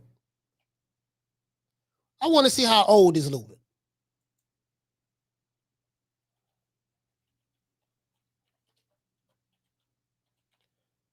How old is Lubin? Let's do that. Lubin the Hammer. Lubin 30 years old. Okay, Lubin 30. Man. Vergil Ortiz is what? Vergil Ortiz 27. Hold on. Let's go here. See Lubin 30 years old. You know what? Why does it seem like for some reason I thought Lubin was older? Why did it seem like Lubin only had 29 bouts?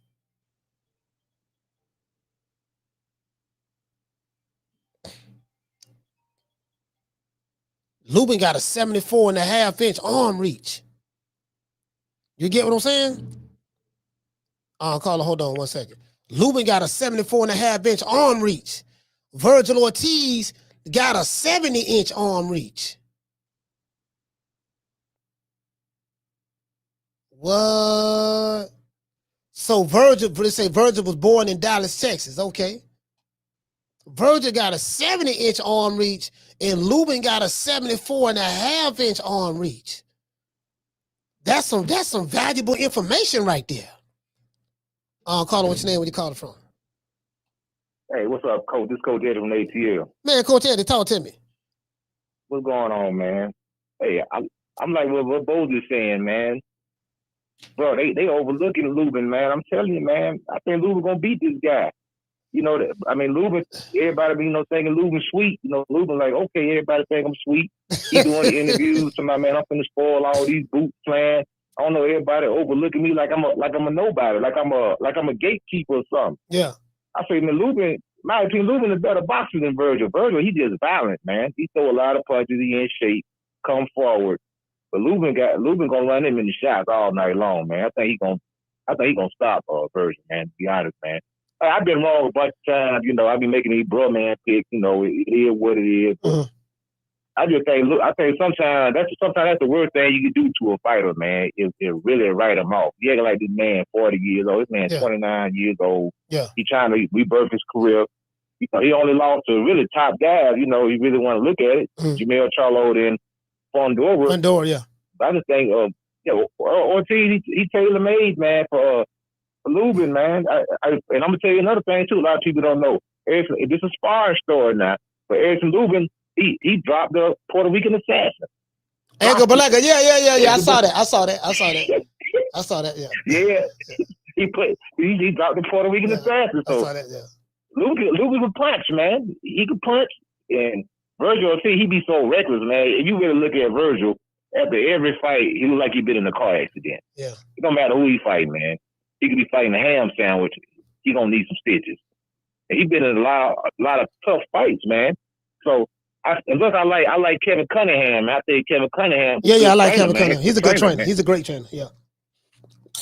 Kevin Cunningham's a great game plan for Vergil Ortiz, man. Because you remember Kevin when he had Devin Alexander. He did good work with Devin Alexander. He's a southpaw, master of the southpaws, man. So I'm looking for Lubin to pull the upset. You know what I'm saying? I could be wrong, but I'm going with Lubin on this. Okay, you like them odds? Because Lubin got a 4.5-inch arm reach advantage over Vergil Ortiz. I didn't even know that.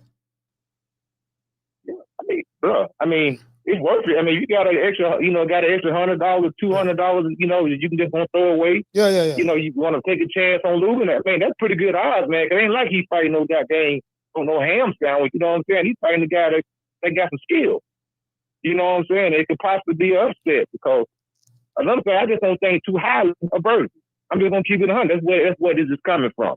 I don't think Vergil is all that good of a fighter. Yeah. I don't think he's a bad fighter. I just don't think that he's as good as everybody trying to make him out to be. Yeah, I got what you're saying. I got you. All right, shout out to Coach Eddie, man. ATL, stand up. Salute, brother. Sir. Yeah. Yeah, see, that's what I'm saying. See, oh, hold on, y'all check this out. I don't know if let's see what I don't know what weight this brother fight at. We got King Cam. King Cam got a fight going down in Miami on the 22nd of November. That's Saturday. That's the same day that the Riyadh season card with David Benavidez and Anthony Yard and Brian Norman and Devin Haney. So King Cam Walker, he got a fight in Miami, right in Miami on the 22nd. A Level Up, let's say Level Up Fight Night. Next Level Promotions. This is the address they fighting at. Okay, cool. So we'll see. We'll see what's up. We'll try to stay up on that and see what's going on with that fight, that upcoming fight. I'm trying to get them on the show. I don't know, man. I haven't seen any footage, as I said before, of Vergil Ortiz saying that, like he's looking over Erickson Lubin. Hold on, you know what? Oh, this was Steve Kim was talking about. Yeah, the Zone, bro, they did the 52 fake out on that pay-per-view shit. Remember they were saying we weren't gonna be paying no more pay-per-view? Boy, it turned out all that shit lied about that, bro. Lord have mercy. This is, man, I don't know about this here, man. He said, hold on. Bro, it's dead, bro. I can't even sugarcoat it. Like, fam, in America, it's the total opposite in the UK. So, it is what it is. It's total opposite in the UK. I'm like, man, I don't know what the fuck happened, man. This shit like a rock falling out of a plane or something. Again, I need to find out what's going on with that Vergil Ortiz fight. Again, next week I'm gonna have a ticket broker on the show, and I'm gonna ask him some questions as it relates to that fight as well. And we're gonna do a ticket giveaway as well. So we're gonna do a ticket giveaway for the show as well. If you are in the area of that fight, I'm not sure. Don't quote me on it, but I think they're doing a ticket giveaway for the Vergil Ortiz and Erickson Lubin fight. So I think that's what the ticket giveaway is going to be for that fight. For that fight. So we're going to do that next, I want to say maybe Tuesday. You get what I'm saying? I don't know exactly how the tickets are selling, but I always wanted to understand how the ticket game go in boxing, because a lot of us fans, some fans, they still want to be managers and promoters, and they know everything about the sport while at the same time knowing nothing about it. So we need some questions that we can ask and we can get some answers to. Shout out to doggone Miss Connie. Miss Connie, what's going on? She said, well, you talking to Jamie? D4L, what's going on, fam? He say turkey flip-flopping on pay-per-view. Man, shit. Hey, listen, I'm going to tell you why. Because it's not a sustainable business model the way he's doing it now. Just paying certain fighters a whole bunch of money just so they can fight each other. That's a bad business model, because the name of the game in business is to make money, not lose money willfully. And so, but they got the bread, so it is what it is. But it's not. I'm telling y'all right now, it's not gonna stay like that. All the big money fights, all these guys getting paid all this crazy money, it's not gonna stay like that. I can tell you that right now. Telling y'all gonna see next year. It's gonna be. I'm telling you. Once the old fighters leave, like the Crawfords and the Canelos, that's gonna be the last of a dying breed right there, as relates to all of the huge money fights. Some of the heavyweight like a Tyson Fury maybe can still demand that or whatever. Something like that. Maybe he can still demand it or whatever, but I'm not sure. Hey, shout out to the Boston Don. What's going on, family? Say, Coach, they lost $150 million in the last Canelo fight. He rich and all, but he can't do it no more. You know what? Hey, I don't know exactly how much they lost, because I know they sold the rights I know they sold the rights to that fight to the Zone. So I don't know exactly how much they lost. But however, you can't pay Canelo $100 million and then pay Crawford $50 million. But not only that, forget that. You can't pay Alexander Usyk $132 million and then pay Daniel Dubois $71 million to fight each other. That's crazy. That's $200 million between two fighters. That's crazy. Like, they just throwing money away like that. Because none of these fighters, you're not going to get that fight. They're not going to get that type of money from Al Heyman. Don't nobody even know where the hell he at. They're not going to get that kind of money from. Again, me personally, I don't care neither way. I'm not getting any of the money anyways. But what I'm saying, me understanding business, I do know that the name of the game in business is to make a profit. Make money, not lose money. It's simple. It's simple addition. You get what I'm saying? So, you know. But that's how I know it's not going to stay like that. Paramount, Trop, Showtime Boxing. But then now they just signed the deal with TKO Boxing. Why? Because TKO Boxing have the way they're going to run it, whoever is involved, whatever fighters want to volunteer their services over there, you know, they have a winnable business model. Because I can't see Paramount, who lost all his money on Showtime Boxing with PBC, I can't see them jumping back in that same situation. So the only way they're going to jump back in a situation with a promotional company about boxing, it has to be a win-win situation from a business plan standpoint, and that's how I see it. That's how I see it. You get what I'm saying? So, shout out to Miss Black Panther. What's going on? She say Botox crash out. Yeah, what y'all over here talking about? Shout out to Dr. Tony. He say, Coach, the Zone put a lot of stock on Matchroom, and they are now broke. So the Zone is trying to recoup some of their losses. Yeah, I get it. You know what? I get that. And you know what? Hey, Tony, check this out. This is a video. That Steve Kim was talking about. Let me show you. Hey, Dr. Tony, let me show you this. Because I saw a bill on my PayPal, $224.99. I'm thinking, I got scammed. What'd you get? I was like, what the? It was my yearly auto-subscribe to the Zone. Wow, it jumped that high? Wardley Parker is a fight that I like, but most people in America do not care or do even know who they are. And if I can't... That's true. Wasn't nobody talking about that fight, Wardley and Joseph Parker. Nobody in America, really. Who was really talking about that? I'm saying the boxing fans. They really don't. They only talk about. They only see. I know what I'm talking about. You can go anywhere on the channel. I know because I've done experiments. I do experiments over here all the time where I do certain shows and I get the data and the analytics and stuff like that and look at the numbers and see what's what. Right. I dropped the video on Wardley and Parker and that shit did like 400 views. I know the audiences very well.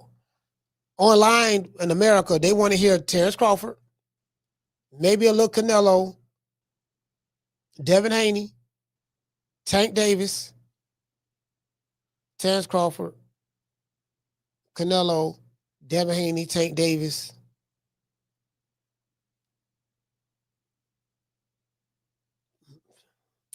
Maybe Shakur, depending on who he's fighting. Teofimo don't do no numbers. Ryan Garcia, they want to hear about Ryan or whatever. That's it. It's gonna be the same. That's how I know it's done. I said, yeah, this shit ain't. It's over. It's a wrap. You get what I'm saying? They want to hear the same 5 fighters in different rotations, different variations. You get what I'm saying? So I mean, that's the truth. That's the truth. You know what I mean? That's the God's honest truth. You know what I mean? So as it relates to the fighters, but I digress. Can't get that fight as part of my monthly subscription. And get this, to buy the pay-per-view at $60, you know you have to actually be a DAZN subscriber too. So it's like those personal seat licenses. Yeah. To buy season tickets, you got to put up hustle. 100,000 to begin with. Wow. That's extortion. It's shady. I'll tell you Okay. that. How can you run a business like that? That's you're alienating a lot of your fan base, right? So he was saying that he got hit with an annual fee of $206. What it was? Because I saw a bill on my PayPal, $224.99. So $224.99. You know how you have something on auto pay or whatever, I don't know, and then they hit you with an annual fee, and then the zone money had went up. Like Dr. Tony said, they're trying to recoup their money because they lost a lot of money with Matchroom. You know, Booger Ray Leonard. Now, Booger Ray Leonard did say this about Eddie Hearn. He said he blowed $1 billion. He said, so he blowed $1 billion. He said, Booger Ray said Eddie Hearn blew $1 billion. That's what Booger Ray said. You get what I'm saying? So, you know, he said, this guy don't know what the hell he's doing. He don't know how to build a star and all that stuff there. Because he came over here paying some American fighters a lot of money.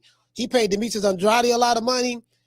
He paid Tevin Farmer a lot of money, you know, because he was trying to get, you know, he was trying to get fights with this, you know, with the zone fighters, but PBC froze them out. PBC froze them out. Farmer was trying to fight Tank. That was shut down. Andrade was trying to fight Canelo. That's when Canelo was over there with the zone. Then he was trying to fight, I guess, one of the Charlos or something. I don't know. It was just a lot that went on. Sunshine when Tank's gone. I'll smack the shit out in front of everybody. Only dark times for you. I mean, just throw Haney's name in the hat. There is no fucking hat. Ain't no sunshine when Tank's gone. I don't play them type of games. Leonard L.B. Why you always talking about me? Did you fucking learn your lesson from that? With A-Tank? Ain't no sunshine when Tank's gone. I'll knock that motherfucking hole out. Period. Only dark times for you. There ain't no hats to throw nothing in here. We're running a fucking business. Ain't no sunshine when Tank's gone. You fucking idiot. Leonard L.B. Why you always talking about? Yeah, baby. Somebody say on Fire Stick, I used to watch Box Nation. Y'all talk about Fire Stick. So then, bro, listen. And then nobody that I know is talking about Tank and Jake Paul, because a lot of the dudes in Tampa that they don't like Jake Paul. And they don't like the fact that Tank fans here in my city that I talk to at the barbershop, they don't like the fact that Tank fighting Jake Paul. They like, man, this nigga fighting a clown fight, man. This ain't no real fight. This is a celebrity boxing match. That's what this is, a celebrity boxing match between two celebrities. One celebrity is an influencer from social media. He started out on the Vine app, and he's viral on TikTok, Instagram, YouTube as well. And then another guy is a celebrity from the boxing world. You know what I mean? He's known in boxing circles. And, you know, he did a crossover boxing event with Ryan Garcia. Both of them did magnificent numbers. And that's just what this is. Hey, shout out to Brill. Brill, what's going on, fam? That's just what this is. You get what I'm saying? So, I mean, hey, Brill, it's shaking like booty meat over here, fam. That's all I'm saying. It's shaking like booty meat over here, fam. You ain't gotta believe me. You get what I'm saying? I'm telling you, it's shaking like booty meat over here, fam. You sound like a bitch. Bitch. Man, I ain't worried about jail. Shit, man, I don't give a damn about going to jail. You can take me to jail. Take me to jail? Shit, lock me up. Lock me up. Throw away the key. Throw away the key. Hey, so these niggas gotta get on here and lie and make shit up to try to sensationalize certain things. Cause this is what you're going to see on YouTube. On YouTube, you're going to see, you know, the same people who do what they normally do. You know, they're gonna come up with curiosity headlines, curiosity thumbnails. You know, you're gonna see a lot of hyperbole. You know, trying to push a lot of drama and stuff like that. I mean, again, I get it. I understand. I get it. You know, you gotta do what you gotta do. So I respect the game. I get it. You know what I mean? Like I got a Mama Holyfield. I got a Mama Holyfield video for the drop. Yeah, gotta do that one. Gotta do that one. Y'all know I loves me some Mama Ho. I loves me some Mama Ho now. I ain't trying to tell you now. You know what I mean? Yeah, listen. I loves me some Mama Ho. just like a man lover Puerto Rican. I felt like a Spanish, like a Puerto Rican in this hair. I felt Puerto Rican. Y'all know I loves me some Puerto Rican. I felt Puerto Rican in this. Rican. Yeah, man, it is what it is, man. So I'm giving y'all tomorrow's headlines. I'm giving y'all tomorrow's headlines today. You get what I'm saying? This is this will be dropping. This will be dropping soon. Already got the thumbnail made. This will be dropping soon right here. Just wanna get y'all a heads up. I want to be very transparent. Y'all know me. I want to be very transparent. Just want to throw that out there. I ain't got nothing else to do. Fuck it. True. Hey, shout out to Bozy. Bozy, what's going on? What's going on? I ain't got nothing else better to do. I say shit.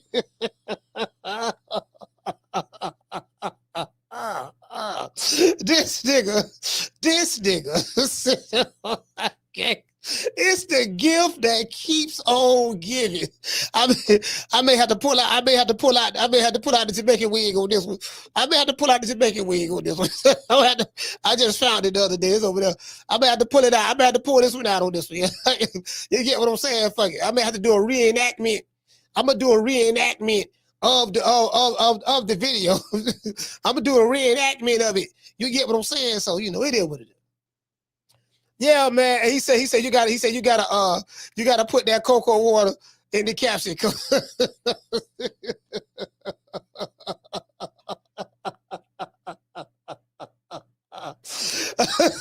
These niggas, and they be giving me alley-oops. Dog, you know what? I be minding my own business. They be giving me alley-oops, dog. Like, I just be walking. Some people are just a walking L. Like, nigga, you usually is a walking L, fam. Like, you just wake up in the morning, it's an L.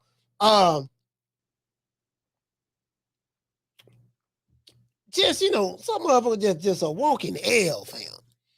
God damn, dog. You know what I mean? You get what I'm saying? I love, this. I told y'all, the best thing cracking in boxing in America is the boxing dads. The boxing dads is what's cracking. You know what I mean? To be fair, the boxing dads is what's two in particular. Dollar Bill. I think Dollar Bill is the leader of the boxing dad. Dollar Bill is the first one Dollar Bill is the one that kicked the doors open for the other boxing dads. If I got to give somebody props, I got to get at the Dollar Bill. Dollar Bill is the one who kicked the door in for the boxing dads. He gave the other boxing dads courage. He showed them that they too can stand out and speak up. And you get what I'm saying? He did that. I gotta give him his props on that. And then Brian Norman, he off the chain. Off the chain. Hey, Brian Norman see you off the chain. Yeah, where that nigga Bill Haney at? I ran that nigga off the block. Hey, listen, I ain't never been Brian Norman Sr. ran Bill off the block. Bill don't even want to talk. Bill said, yeah, I'm studying. Bill said he's studying right now. I'm like, damn, Bill, you can't walk and chew gum at the same time. You do know that, right? Yeah, no, I know. This one here different. This one different. See, this ain't like the mother cat. This one here different. You get what I'm saying? We gotta pull out the big guns on this one here. Hey, we gotta pull out the big guns. We gotta pull out the big guns. Shit, they don't win, but they running up mountains and they meditating, they doing yoga. I'm in, boy, man, shit. I mean, they doing every goddamn thing. They talking to the Dalai Lama. That's what I'm hearing now. Say, God damn, Bill, y'all ain't do this for Lomachenko. God damn, why you doing it for this dude? Hey, J-Rock, what did he say, J-Rock? He said, I don't know. I can't see you rocking the purse, even after the joke, coach. Nah, hell no. Hell no, you know what I mean? But but mama ho. Mama ho. Y'all remember that song Everlasting Bass? Everlasting Bass. You know what I mean? Mama ho. Yeah, mama hoe, man. Yeah, you know what I mean? Yeah, mama hoe, man. You know what I mean? So, you know what? I say that name so much. I'm like, nah, I kind of like that name. I say it so goddamn much. You know, it's like that. It's mama hoe. I can't, you know, when I see her, that's what I think about. I think about mama and hoe. Shout out to Lil Jessica. What's going on, sis? Hey, what you say? Nah, he said, nigga ain't studying this hard since grade school. he said he studied this. He said, nigga, that nigga Bill studying, boy. He in the lab. Shout out to the Martin. He said, if the Dama Llama can't help them, nobody can. Man, look here, man. This man studying, boy. Shit, this man studying. Hey, listen. This man studying. Bro, like, man, this man study. Dead meat. One dude, like, man, hey, man, hold on. Where you at? Shit. Hold on. I'm looking at this spot. I'm looking at old garbage ass Malik Scott too. And I remember I showed y'all I got to do a video on this one too with Malik Scott. They asked him whose fault it was. You know, why did Wilder turn out so trash? The man was with you for like 5 fights. He was with you for like 5 fights. Let's see. Okay. You lost to Tyson Fury 3rd fight. The 2nd fight was kind of your fault too. You was in the camp, so we gonna put that one on you too. But we know just partially. So, but he lost the 3rd fight. Then he beat Robert Alina, his sparring partner. Then he lost Joseph Parker and Zaylee Zane, made him do the 360. So out of the 4 fights he worked with you, solo, he's 1-3. You get what I'm saying? He's 1-3. And had it been anybody else other than this sparring partner that some say took a dive, he might have been 0-4. Fucking with doggone Malik Scott. To this day. Man, good talking to that nigga, man. What did I say about Malik? No, I ain't gonna lie, Malik Scott, he a nice guy though. Hey, Miss Black Panther, what's going on? Mo Easy, Broward County, stand up. Broward, stand up. Hey, Mo Easy, you ain't see this up. I ain't show y'all. Hold on. That's the little YN right there. He playing with his hair right now. Let's see. Yeah, Mo Easy, you ain't see this here. You ain't see this here.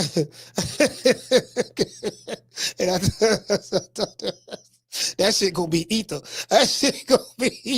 I can probably, hey, listen. One thing I can promise y'all. Listen, one thing I can promise y'all. One thing I can promise y'all about that upcoming video. Hold on. Do I have it? No, I ain't got it though. But I got rid of it. I got rid of it, but it better be lucky. But anyway, there go AB right here. I like that though. Yeah. 50 push-ups. Let's go. Come on. Let's go. So AB, now they in the strip club. He talking about 50 push-ups. Let's go. Record it. Nah, come on. Okay. AB training, Mo Easy. He training. You get what I'm saying? Big boy push-ups. Big boy. He doing half push-ups. He doing 3/4 push-ups. He doing half push-ups. Ain't nobody going down in the bucket. They ain't going down in the bucket and coming up like they supposed to. That's okay. But at least he doing that. I get what people walking by him. People walking by. You got a lady right here. Lord have mercy. Stomach hanging. Her stomach hanging. Oh, you can't make this up. Man, you can't make this up. Man, look at that hugging each other. Yeah, you get it. You get what I'm saying? Just to do it.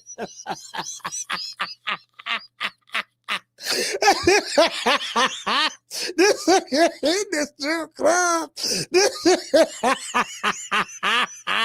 Hey, this nigga in this strip club. But you could call me the can man, because anybody can get it. Africans, Americans, Dominicans, Mexicans, anybody can get it. This nigga in the club doing push-ups in the club with a YN. Hey, his hair is all on the ground and shit. I say he got that Mama Hopefield. He got that Mama Hopefield special going on, but his hair ain't. I'm gonna tell you young niggas right now. I'm gonna tell you young niggas right now. Hey, what it say? Mr. Borer, he said AB is now a motivational coach. Yeah, man, I like that. But listen, Mr. Borer, check this out, fam. Check this out. Check this out, my brother. Where you at? Where you at, my brother? Hold on. See. Hey, shout out to A-Sal T. He said, hey, coach, did you see Bomac getting two-tone ass? Yeah, I saw. I know, I didn't see all of it. I saw some of it. Somebody sent me a clip of it. I mean, Bomac was right. You get what I'm saying? I mean, tone, you know what I mean? Like again, like a lot of these dudes, they are who they are. And you can just see all of the content that they made prior. And then, like I said, the same people who hated them yesterday still hate them today. That's just what it is. And they use double standards and stuff like that. And that's fine. That's cool. It is what it is. You know, Tone like the troll. That's what he does. He's a troll master. So, Bomac got caught up in that. That's what he do though. You know, he hate Bud. He got a right to hate Bud. It is what it is. A lot of them niggas hate Bud. Every time they bet against him, they lose. A lot of them niggas hate him. They hate that black nigga from Omaha. Shout out to Ricky. Hold on.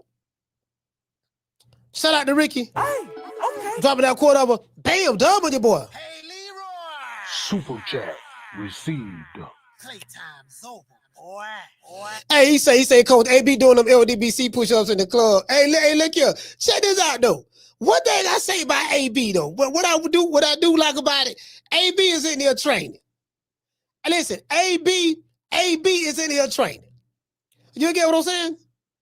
AB in here training. I'm like, man, okay, so, and guess what? The YN, he could have had a switch in his hand. He ain't had no switch in his hand. He could have had a yapple. Down from the bar, there's a platform stage.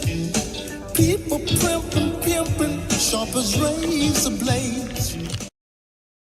Yeah, listen, he could have had a yapple, but then I said, you know what? Let me go over here and listen to this young nigga music. Let me see what he got going. I said, okay, here.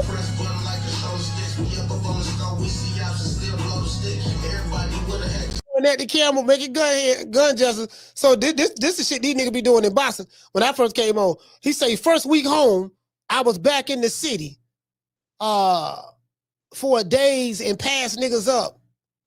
I was back in the city for days and passed niggas up. I'm trying to read what he's saying right here. I know you niggas can't F with me in the city, hands down. See, this is, all right. See, this is YN talk. Like, yeah, he gonna be. Let's go right here. Okay, not a diss. Okay, he's pointing the gun. Okay, all right. I already know what time this is. He say first show out, stay tuned. He say he got a lot of mute. No, yeah, see, this part of one of these drill rappers. I ain't going to your show. No, I ain't going. I'm just saying, they're gonna be okay. Yeah, we probably gonna be reading about him soon. This be doing push-ups with, and that's cool. Okay. Okay. Okay. All right. Okay. Okay. You thought it was a joke. Okay. Yeah. So this is. Okay. All right. Okay. So we know what this is. We know what this is. So this who AB is doing push-ups with. So I'd rather see the young man doing push-ups in the club than doing anything else. Now he do have a song that I heard talking about switches and bodies. The switches and bodies thing. I don't know if I want to be around nobody talking about switches and bodies. Cause we see what's going on in the rap. Niggas getting shot, killed left and right. So the switches and bodies thing, I can't. You know what I mean? But AB on that type of time. So AB on that type of time. He's still talking about going back on the corner selling bricks. So I read that one already. He's still talking about going back on the corner selling bricks. And I think AB what? How old is AB? About 36, 37? Adrien Broner. Let's look him up. Yeah, see that shit right there. That shit right there gonna get your ass 1,000 years old in the graveyard.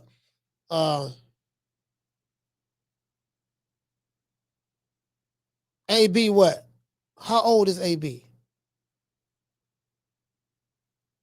Cincinnati, Ohio, birthplace. Anybody know how old is AB?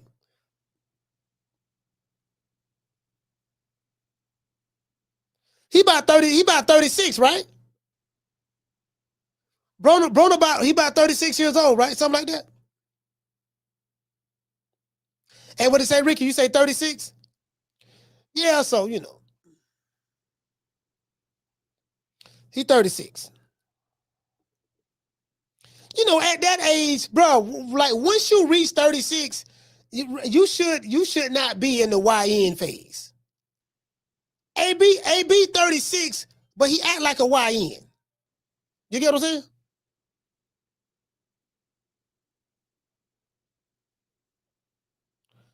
AB 36, but he act like a YN. You can't be no 36-year-old YN. You can't do that. Caller, what's your name? You calling from? Yo, this Rob from Philly, man. Rob from Philly, talk to me. Hey, yo, man, say, that nigga Terrence Crawford, hey, why he ain't moving up no more? I don't know. Maybe you should ask him. Nah, man, I'm trying to figure out why he ain't moving up, because the Mexican monster waiting on him. I mean, we waiting on a nigga. He talking about he the greatest and shit. Nigga, you ain't the greatest yet. Nigga, you gotta beat David Benavidez first, nigga. You won't be the greatest.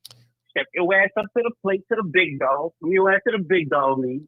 Now, if you beat David Benavidez, they're gonna give you your respect. But you know you gonna get your ass knocked out in the first round, homie. That's easy money, homie. I put everything I had to my name on that nigga David Benavidez, knock that nigga out first round. What you got to your name? Tell him come fight a real fighter, nigga. What you got to your name, Tell sir? him come check his skills. Tell him come check his skills, nigga. What do you have in your name that you want to bet? Can you? I got a 30 ball. You got $30. Drop the whole 30 on that nigga. Yeah. Hey, you funny, man. You funny. He said, you funny, the motherfucker. I'm telling you. Hey, you funny, That nigga know not to fuck with King Kong, nigga. They call him King Kong for nothing, nigga. Facts. I That totally nigga agree. be waiting on him, coach. I agree. I totally agree, fam. Facts. All right, fact. Do your thing, coach. I salute, fam.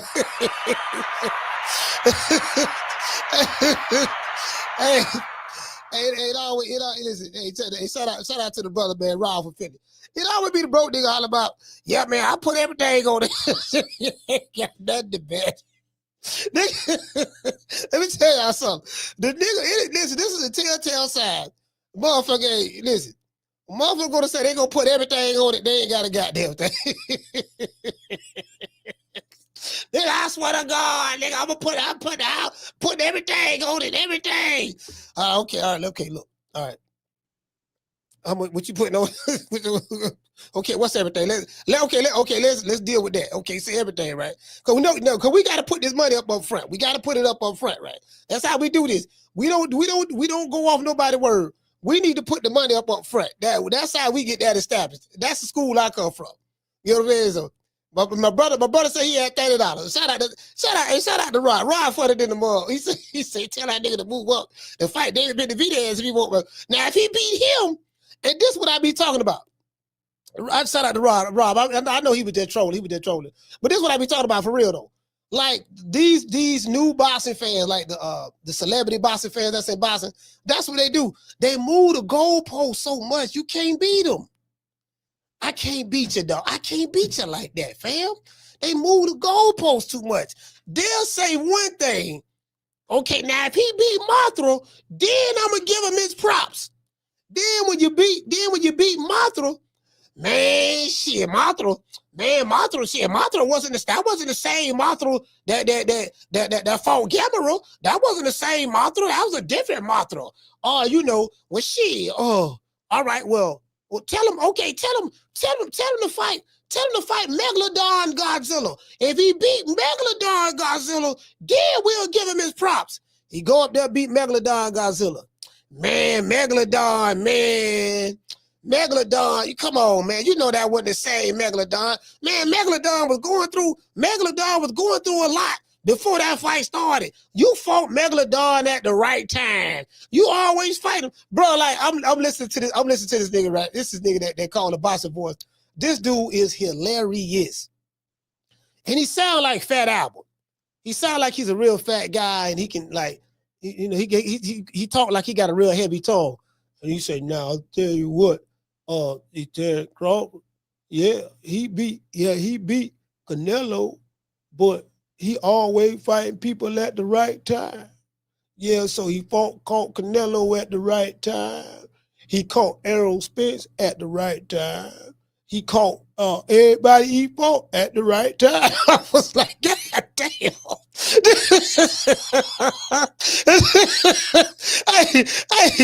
look at hey, he said, hey, Boss's voice.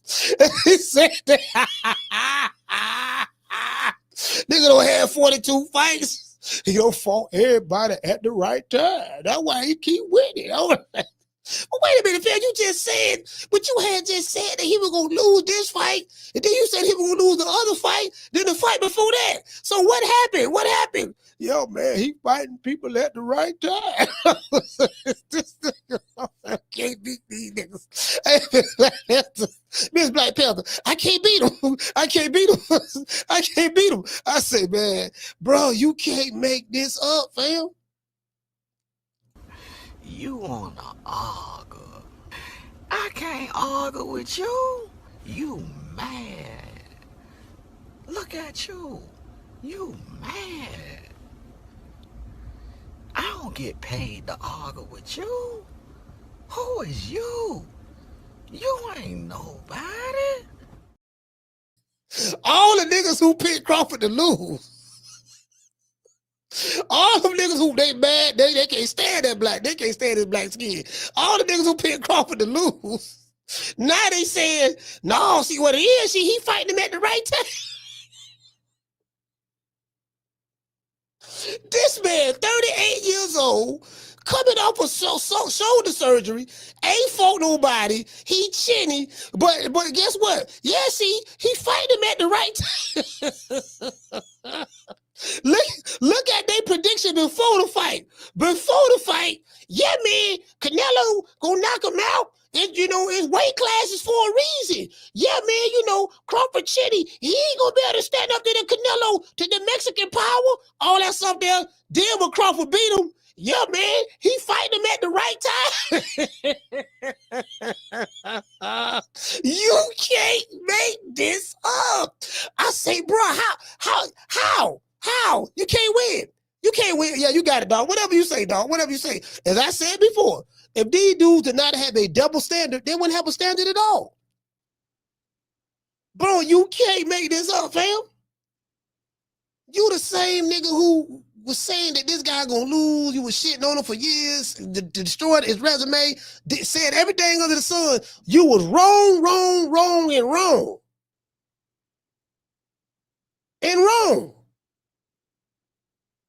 And instead of saying, you know what, man, I was wrong, man, I've been hating on niggas so long, I was dead wrong, man. You know what, man, fuck it, I'm done. I'm done. This shit ain't working. Now they move the goalposts again.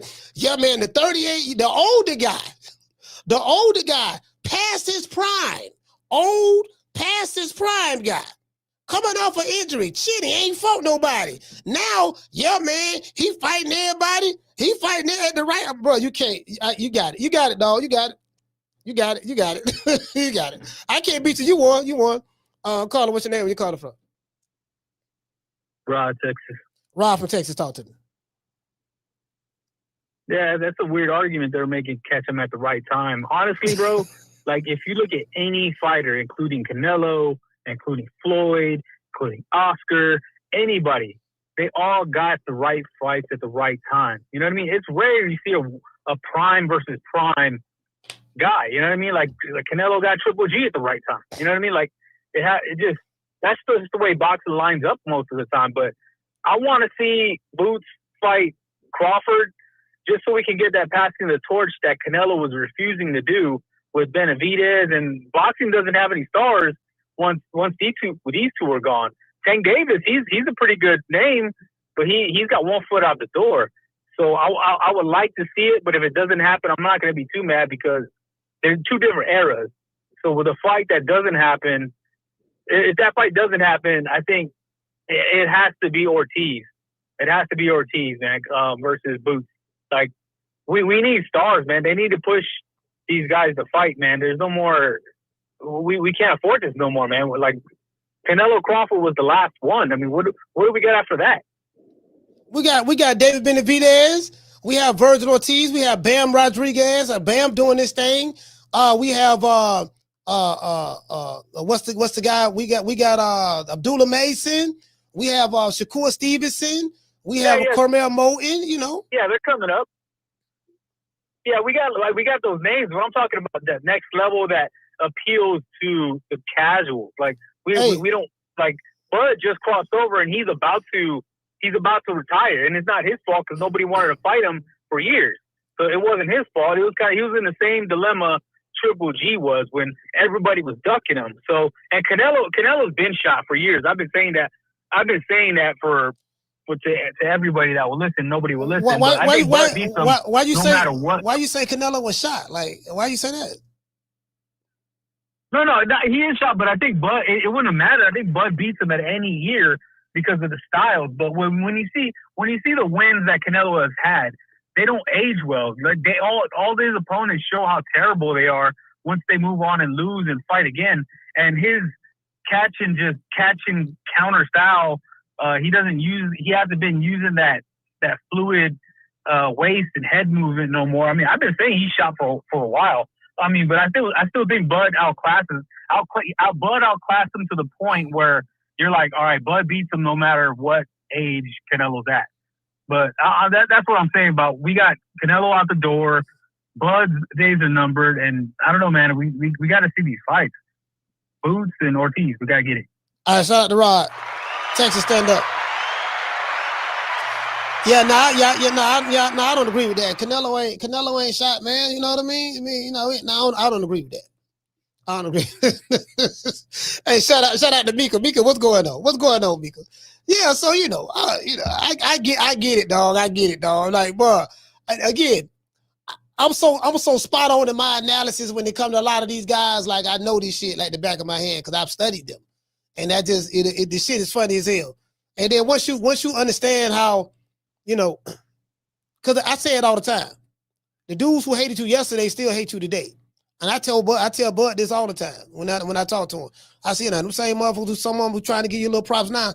They were just shitting on you yesterday. They still hate you, and then now they gave them a little props because they ain't have no choice. Now they going back to hating again. So they always going to go back to what they're familiar with. And that's just the reality of the situation. I mean, to me personally, I don't think it's a big deal. It's a good thing. It's a good thing. I think it's a good thing. You get what I'm saying myself, because those guys have really helped him a lot. They've helped him a lot because they keep his name alive, and then they keep it. They keep it becomes an obsession at this point. And he's driving the algorithms now on social media. He's driving it. Canelo ain't really driving it like that. Like it's like Canelo name in the algorithm fell off. I'm saying in the algorithm, like, because now when you're talking about Canelo, you're talking about damn, he lost to Crawford. What you know what I mean? So it's kind of like, you get what I'm saying? So that's just what it is. That's just what it is. And I get it, I understand.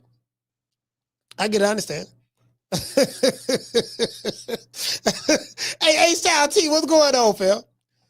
Hey, what you say, Dr. Tony? He say the stars are coming. Bam, Abdullah, Emilio Vargas, Brian Norman, Carmel, and others. Yeah, see, hey, Dr. Tony, this is what I'm talking about. I'm with you on that. Listen, Dr. Tony, I'm with you on that. Like the brothers say, Rob called from Texas. He said, we ain't got nobody. And I'm like, no, we got Vergil Ortiz, you got Bozy Ennis, you have Cormel Moten, Abdullah Mason, Bam. Motherfuckers can't be talking about Bam. You know what I mean? Emilio Vargas, B. Norman. You know what I mean? Like we got David Benavidez. We got some guys. We got some guys over here. Now, the superstar era, we don't have any superstars, so to speak, but we got some guys that's up and coming. We gotta let all of that develop. We have to let all of that develop. You get what I'm saying? So that's just the way I see it. Shout out to Naj. What to say? He say haters are great promoters. I mean, yeah, absolutely. Bro, check this out. Still talking about Terrence Crawford right now. Because these dudes' favorite fighters ain't doing nothing. So Bud is the guy that they gonna talk about. That's who drives the needle. The numbers don't lie. When they do shows talking about anybody else, look how many people in their chats. Look how low the numbers is. The content creator knows. The content creator knows, trust me. You know who moved the needle for your platform. You get what I'm saying? So that's what it is.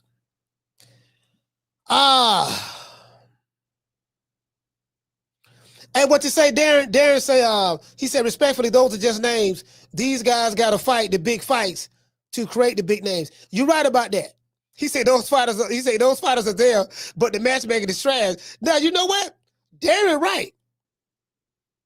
They got to fight. See, they got to be willing to make their own legends. What they trying to do now, the Eddie Hearns, the Oscar De La Hoyas, what they trying to do, Darren, they trying to use smoke and mirror tactics with their fighters and try to tell you that my fighter's a superstar. The barrier in American boxing in today's time, the bar is so low. Like anybody's a superstar now. If you in the gym jump roping real good, that makes you a superstar. If you got swag and know how to dress, that makes you a superstar. If you got nice cornrows in your hair, that makes you a superstar. If you got some YouTube channels who crazy about you and make 1,000 videos about you, that makes you a superstar. Or even if they don't like you, they're gonna continue to make videos about you because the guy that they like ain't doing shit. Ain't nothing to talk about. So you get what I'm saying? So I get it. I understand the business model. I do get it. You know what I mean? So it is what it is. But yeah, but that's all it is, fam. I totally agree. They got to fight each other. They have to be willing to risk it. That's what made boxing what it was. And you can't be picking and choosing and using double standards with this shit. And the boxing media is trash. Boxing media is over with. You know, boxing media is over with for the most part. That's it done. You get what I'm saying? So, you know, I'm telling you that shit done. The boxing media is dead because the boxing is dead. The boxing media talks about what? Boxing. If there's no boxing, then the media got to be creative. Okay, what we gonna do? Let's talk about Terrence Crawford again. True.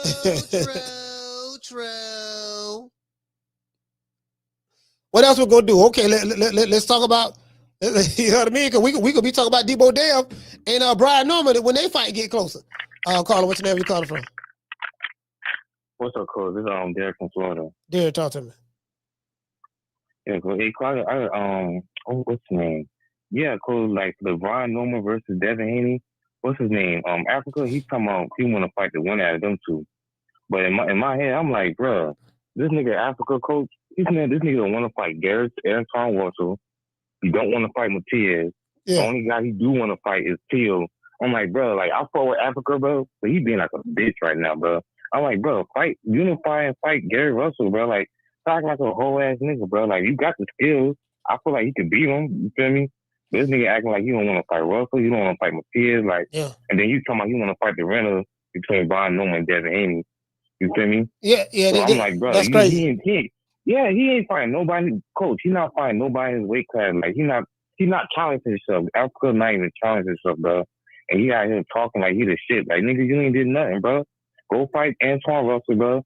And let's see what you made of, bro. Like, step in that ring, bro. Go some balls, bro. Like, he being a bitch, coach. Like, for real. I fought with Africa. I think he got good boxing skills and shit. Yeah. But he acting like a hoe right now, bro. He need to find his balls somewhere, bro. And unify and fight one of them niggas, Matias or Antoine Russell. And leave the other niggas alone, bro. Like, Teal don't want to fight you, bro. I think Teal a clown, in my opinion. He a clown to me. So, yeah, that's my call. All right. Yeah, I see what he's saying. Yeah, I see what he's saying. What he's saying is, you know, like Africa got a lot of people in his weight division that he need to be fighting, and he ain't trying to fight them. So I want to fight the winner of Brian Norman and Devin Haney. And I see what he's saying, but you know, I mean, a lot of these guys, see, this is the problem, right? With American boxing, it's become a lot more diva-ish. It's just on some diva stuff. Now you got some dudes who just blue collar fighters like Bam Rodriguez. I always talk about Bam. Man got great footwork, calm in the pocket. The way he work angles, bro, his angles inside the pocket is crazy. He remind me so much of Chocolatito. He remind me so much of Chocolatito. He really do. You know what I mean? I'm you know, this fight with Abdullah Mason and Sam Noakes. I'm really anxious to see that fight. This fight with Abdullah Mason and Sam Noakes, like you get what I'm saying? Like I'm looking forward to seeing that fight right there. Cause this gonna let me know Abdullah Mason, is he ready or not or whatever. You get what I'm saying? I want to see, I want to see. Carla, hold on. I want to see that. I want to see Bam and Martinez. I want to see that fight. Looking forward to that one. I always love watching Bam fight. And then David Benavidez and Anthony Yard, that fight really intrigues me as well. Because the knock on Yard is he don't have any stamina. He looked good in the first 6 rounds. After that, you get what I'm saying? So, but the one I'm definitely looking forward to is Debo Dev, Brian Norman and Debo Dev. Because Bill Haney is quiet as a church mouse. You can hear catfish piss underwater, and Brian Norman Jr. ain't saying nothing. But he hearing all the chatter. He hearing all the chatter about he ain't got no experience, he can't box, he flat-footed, he this and that. And it's a foregone conclusion that Devin Haney gonna win this fight and all that stuff there. And this boy's a junkyard dog. I really want to see that fight because I honestly believe that fight will not go 12 rounds. Caller, what's your name? Where you calling from? It's Coach Eddie 2 times. Coach Eddie, talk to me. Everything you've been saying, I'm listening to Cook here, brother. Everything you saying is right, man. Now, Eddie Hearn just pulled old 52 fake out of flea flicker on us, man. He got block him. He got a fight lined up January 31st. Guess who we fight? Who? Josh Kelly. Josh Kelly. Oh, That's Josh one of Kelly. Eddie Hearn's guys. Yeah. You see what I'm saying? They were talking big, at the end, we'll fight X, Y, and Z. Now all of a sudden Eddie Hearn done throw his other guy in there, Josh Kelly, just to see what test the water, just to see what he's looking like. You know what I'm saying? That's a whole test the water fight, man. And he hoping that Josh Kelly could win. That way he can put Bozy up against Josh Kelly. Josh Kelly, That's probably an easier fight. Yeah. I said, man, come on, man. That joke don't have no flea flicker on us, man. Hey, yeah, so he hoping Josh Kelly knock Bachram off, so then he can match Bachram up, so he can match Josh Kelly up with Boots, because he think that'll be an easier fight for Boots, Josh Kelly. Yeah, I see what you said. The old 52 fake out. Yeah, man, talking all that noise, man. They gonna match him up with Josh Kelly. Not to mention, Josh Kelly turned down the Boots fight. So I mean, what's it's like everybody ducking, man. So I wonder how many you gonna get paid to fight Bachram. He turned down $500,000 to fight Boots. Is he gonna take that same $500,000 to fight Bachram? I just don't know what's going on. There's too much ducking and cherry picking and too much politicking and too much maneuvering going on right now, man. I don't know what's up. Eddie Hearn slick, right? I like Eddie Hearn because he's slick. Fast Eddie. I wouldn't buy no car from that dude. Fast Eddie. You used car salesman, man. That's what Eddie Hearn is. He good though, Coach. You gotta give him credit now. He good. He good at what he do. Yeah. But you can't trust old Fast Eddie. But that's my call, Coach. All right, shout out to Coach Eddie, man. Hey. Well, I don't know. Hey, look here, man. Hey, look here. So they say, hey, I'm like, why, bro? This how you know it's flim flam. Why Boots ain't fighting Bachram? Why? I be telling y'all, bro, this shit so smoke and mirrors. Like these dudes today, they ain't that. It's a handful of them that's that. Bam is that. Bam is that. A new way, he's that. Usyk, he's that. Crawford, he's that. Some more fighters out there. Abdullah Mason, he's that.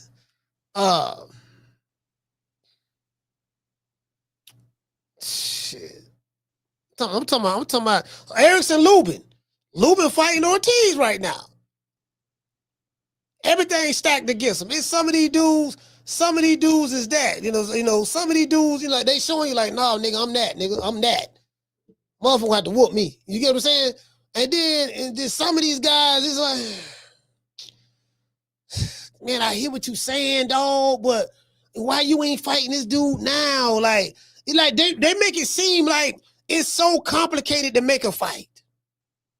It's not complicated. You say you a boogeyman, he say he a boogeyman. How come the two boogeymen can't come together and fight? For me, it's that simple. How you made the lima bean fight? Okay, cool. Make this fight the same way you made the lima bean fight. You made the lima bean fight like that. Make that fight with him like that. That's all we asking, fam. So, you know, yeah, man, this is smoke and mirrors, dog. Yeah, Canelo and Beterbiev. Dimitri Bivol. They that. David Benavidez, he's that. You know, so but some of these dudes, they ain't that, dog. They got these rabid fan bases, but no, they ain't that, dog. I hear you, fam. I hear you. Devin Haney. Devin Haney, he that. Devin Haney, he finna fight Brian Norman. Brian Norman. You get what I'm saying? Devin Haney moving up and, you know, he finna go in the Lions den. Devin Haney doing all kind of special training right now. He's running up mountains of sand. You know what I mean? He done went to the Himalayas. He talking to the Dalai Lama. He meditating with the Buddhist priest. Bill Haney done went radio silent. Bill he's working with NSA and all the different spy agencies to infiltrate the Norman's camp from a technological standpoint. He's studying Brian Norman. He's studying all of his moves. He's looking at the type of foods he eat. He's making sure that that VADA tested him 9 times already. You know, he got about 9 more to be tested. We don't know how many times Devin Haney been tested, but he's doing that. So Bill done went incognito. He done went incognito for this fight. He's off the radar. You get what I'm saying? True. Yeah. True. So, you know, so this is some real stuff that's going down right now. Bill done went incognito. Hey, shout out to Damien. He say most of the bosses are taking the tough fights are doing it because they have to. They all have choreographed careers. Yeah, you know what? The ones who taking the tough fights that have to, that's how it should be.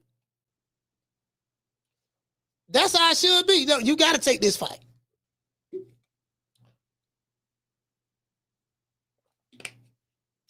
You know, when you have a promoter, you're gonna be moved around strategically. You know, to be honest with you, across the chessboard, you're gonna be moved around strategically. Some fighters, not all fighters. Sometimes you can have a promoter, and you could be that fighter that the promoter don't give a damn about.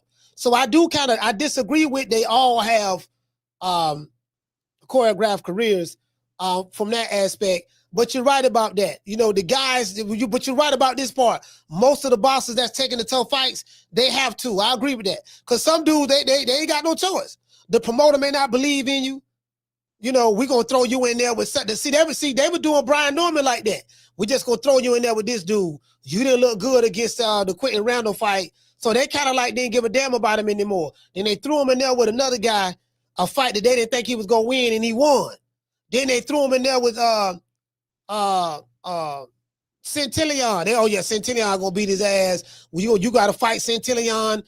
I think that was in San Diego in his own backyard in front of all of these people. Centillion was 32-0. He's a knockout artist. Yeah, we already know you ain't gonna win that fight. So they threw him to the wolves in that fight, and he fought around and won. Not only did he win, he stopped Centillion. Then they threw him in there with Cuevas. Then they threw him in there with Jin Sasaki. Now Top Rank believing in him.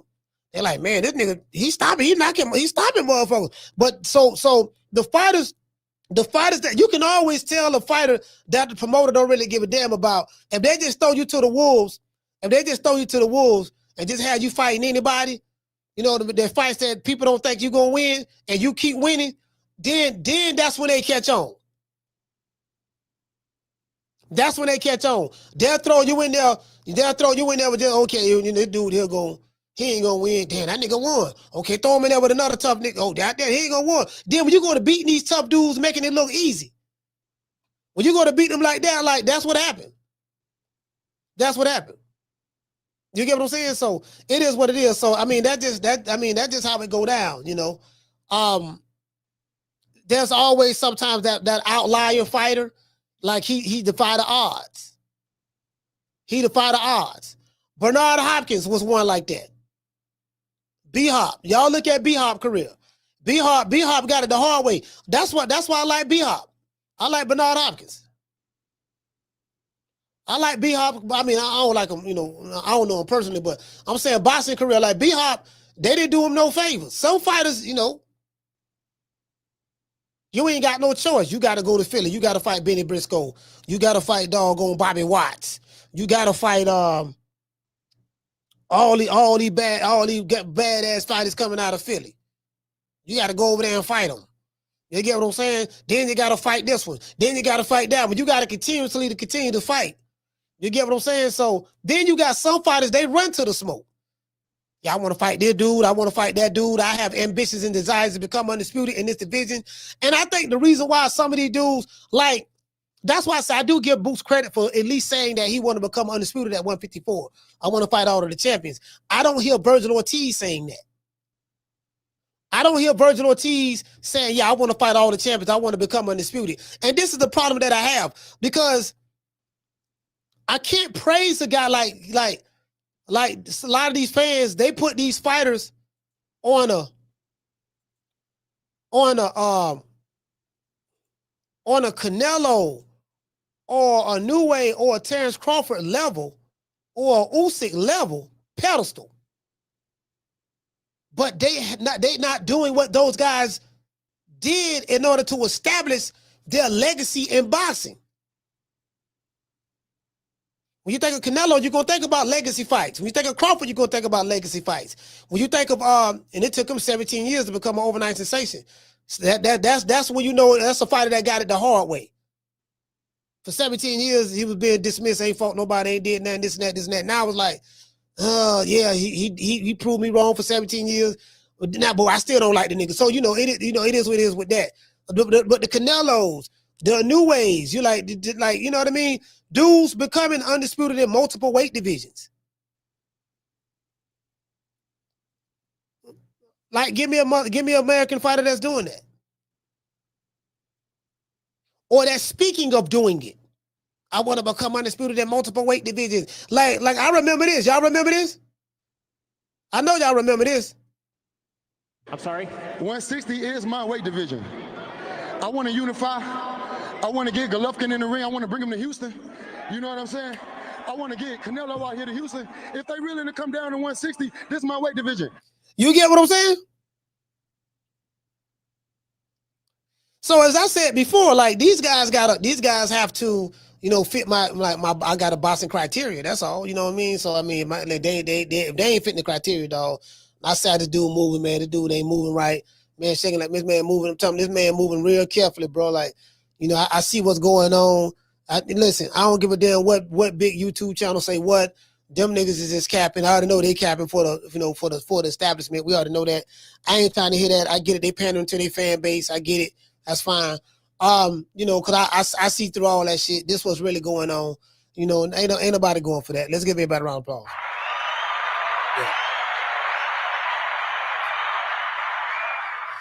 Yeah, you get what I'm saying? So it's kind of like, ain't nobody going for that. We see what's going on, though. And listen, it's boring right now. Motherfucker trying to come up with content. I get it, fam. It is what it is. You know what I mean? So, as I said before, the same niggas who hated you yesterday, they still hate you today. Trust me. Don't never forget that. This is the same content creators that made I hate Terrence Crawford videos or I hate Canelo videos yesterday. They still hate that motherfucker today. Period. It don't matter what a fighter do that you hate. A motherfucker gonna always find a way to move the goalpost. That's what they do. And I get it. I mean, It's part for the course. It's nothing to get mad about. I don't get mad about it myself. This shit funny to me. Caller, what's your name? You calling from? This Eric Brown, man, calling from Richmond, VA, man. How you doing, brother? Richmond, VA. Talk to me, fam. Man, I've been watching you for a while, man. I appreciate you, man, cracking me up, making me laugh and shit. You know, sometimes be having them long days. But as far as the fighters, man, I feel like it's too much scary people in certain divisions, because I think a lot of fights should have been happening, or at least got close to being made happen. But I feel like they ain't got that heart like some of them old school fighters back in the day that we idolized, you know, the Ali's, the Sugar Rays, and, you know, so on and so forth. You tell me, what you think about that, bro? You talking about why is Tank? Why? My bad. Why is Tank getting ready to fight Jake Paul? What the fuck is going on?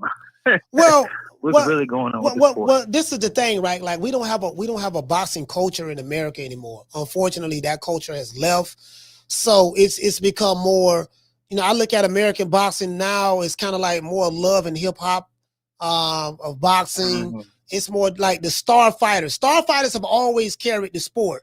The star fighters in America, you have the older guys in Crawford and the Canelos, but then the young guys that's coming up, they don't have the mentality that the young Hearns had, or the young Hagler had, or the young Sugar Ray Leonard had, and Duran's had. So, you know, they don't have that mentality. That culture, that was a different time in culture then. That culture is not here now. Now it's all about cloud and, you know, I ain't really got to fight you. And it's about putting butts in seats and you ain't fought nobody. I don't have a desire to become undisputed, but I want to attach my name to somebody that's doing something great. So that's what it's all about. It's about everything other than boxing. That's a fact, man. That's crazy, man. You heard from Gray recently, man. Gray said Gray calling up. I got to call Gray. I heard from him in a minute, man. I got to call Gray, man. That man got to be Bernie Mac's cousin or something. Because when I say that's what the hell I thought he was, ain't no way. Man, playing tricks on me, man. But it got to be that good too, man. Appreciate you, coach. It's an honor, man. And keep up the good work. Don't listen to the haters and the naysayers. You feel me? Yes, sir. Keep doing what you're doing, brother. I appreciate you, fam. Yes, sir, man. Richmond VA, stand up. Yeah. You know. Listen, man, like I'm gonna tell y'all like my mama told me, and I told y'all, and I tell y'all this all the time on this show. Like my mama told me, she say, son, if a motherfucker don't like you, there's nothing that you can do to make them like you. Period. I've been doing this shit a minute, so you can't never go out of your way to try to please your enemies. Because your enemies are disingenuous in the first place. Same nigga that was shitting on you yesterday, they still shitting on you.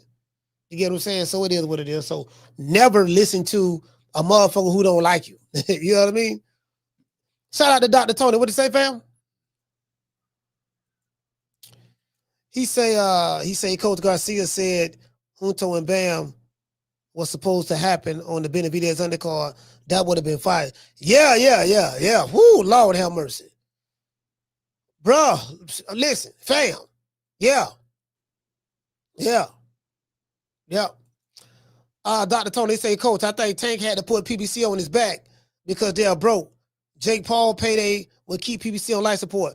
But this is the thing, though. The Jake Paul, well, unless Tank is giving the PBC part of his money, I don't know if you noticed, this fight is not being promoted by PBC. This fight is being promoted by Jake Paul, MVP Promotions. When you look at the promotional banners, you don't see nothing PBC on there. You don't see no PBC. You don't see no GTD. It's all MVP and Netflix. You get what I'm saying? So, you know, unless he gonna get him a cut, unless he gonna give him a cut of their cheese, something of that sort. But you know it is. Let's give everybody a round of applause.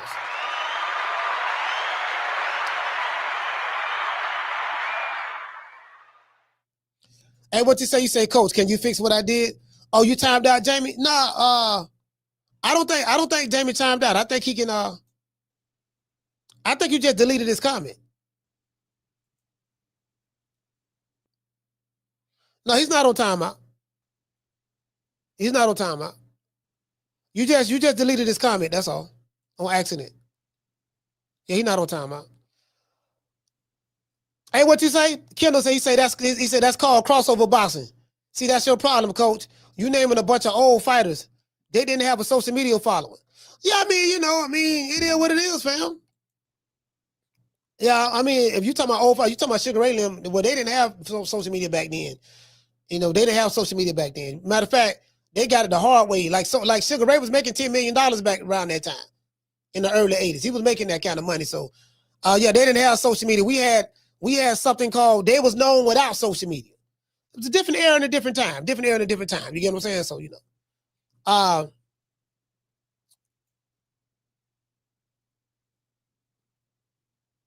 hey, what you say? He say a percentage of the 40 million won't help the PBC. Yeah, because Tank getting 40 and Jake getting 60. It's $100 million fight. So you could just look at what the equivalent of that pay would be now. Shit, when Sugar Ray Leonard and Hagler fought each other, Hagler made more money than Sugar Ray Leonard. Steve Kim told that story. Sugar Ray got paid more upfront money because Sugar Ray was the bigger name, right? So they structured a deal to where Sugar Ray got like $16 million or something like that, 15 million or whatever, or 12 million up front, $12 million or something like that. And Bob Arum convinced Hagler. He said, "Look, Hagler, because that fight was on pay-per-view, and that fight was on closed circuit TV, stuff like that." He said, "Listen, if you take a low guarantee, you stand to make so many more millions of dollars than Sugar Ray Leonard on the strength of the pay-per-view and the live, not the live gate, the pay-per-view and the closed circuit sales." So Hagler took that advice and he ended up making way more money. Not way more, but he ended up making more money than Sugar Ray Leonard. Sugar Ray made more on the front end, but then that fight did so well, Hagler ended up making like $20-some million. True. Back end, the back end. Yeah, Hagler. You get what I'm saying? Yeah. That was a smart move. Now, if the fight flop, it's a bad move. That's why if you're a fighter today, if you're with the PBC or whoever you with, and they're offering you a low guarantee, and they're putting your fight on pay-per-view, and they said you're going to get 85% of the pay-per-view sales, baby boy. Well, listen, what we're going to do. We're going to get you a whole head cheese sandwich, a pork chop bone, some neck bone soup, you know what I mean? Or some chicken wings, a case of Coronas, $75 gift card, and you're going to get the rest of the $10 million that you're looking for on the back end. If you falling for that right now, 2026, just slap yourself. True. It is what it is, man. Shout out to the Tenderonis, the PYTs, and the Honey Dips. And shout out to the Face Box. Hey. Yeah. Oh, that look good.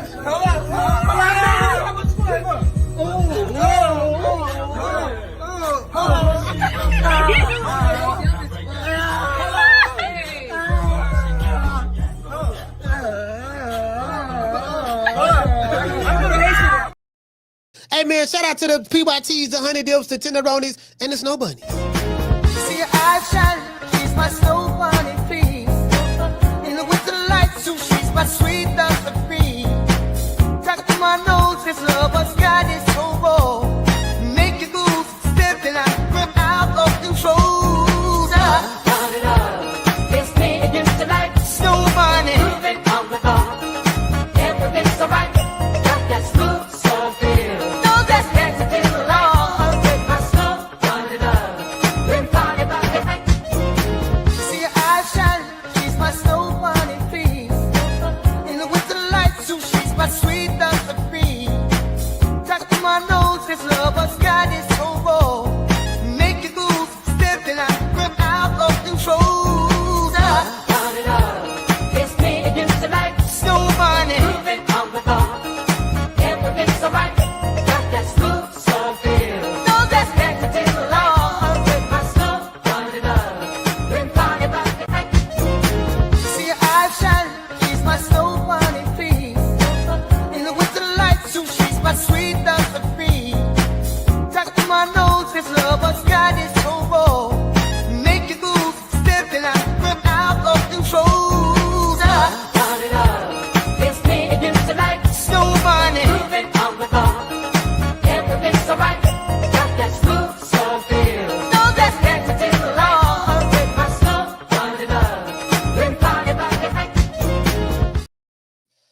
Yeah, man, you know, a little bit of Snow Bunny love, man, backed by popular demand. The hood most requested song.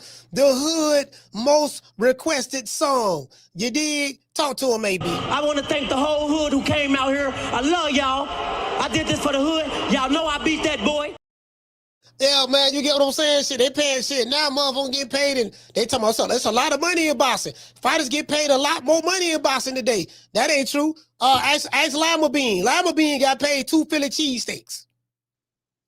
Johnny Rice is doing unarmed security right now in Las Vegas. Michael Coffey, don't nobody know where he at. Last time we heard about him, we heard he was working at Dunkin' Donuts somewhere, serving donuts and coffee to off-duty police officers. It's a whole lot of people I can think of. A whole lot of these dudes y'all talking about all this money in boxing. Shit, I can't goddamn tell. Where is that? Who getting it? And what they say, Marcus said, I hope Lubin don't sell out and take a dive for money, because I got him beating Ortiz. No, I don't know. I think Lubin gonna fight. Well, you know what? I don't know. You know, I don't know, man. I really don't know, man. You know how cricket this shit is. This shit's so cricket. If it go 12, Lubin can't win, so he gotta stop Vergil Ortiz. He gotta stop him. You get what I'm saying? He's gonna have to stop him. That's the only thing I can think of. Anyway, let's give everybody a shout out.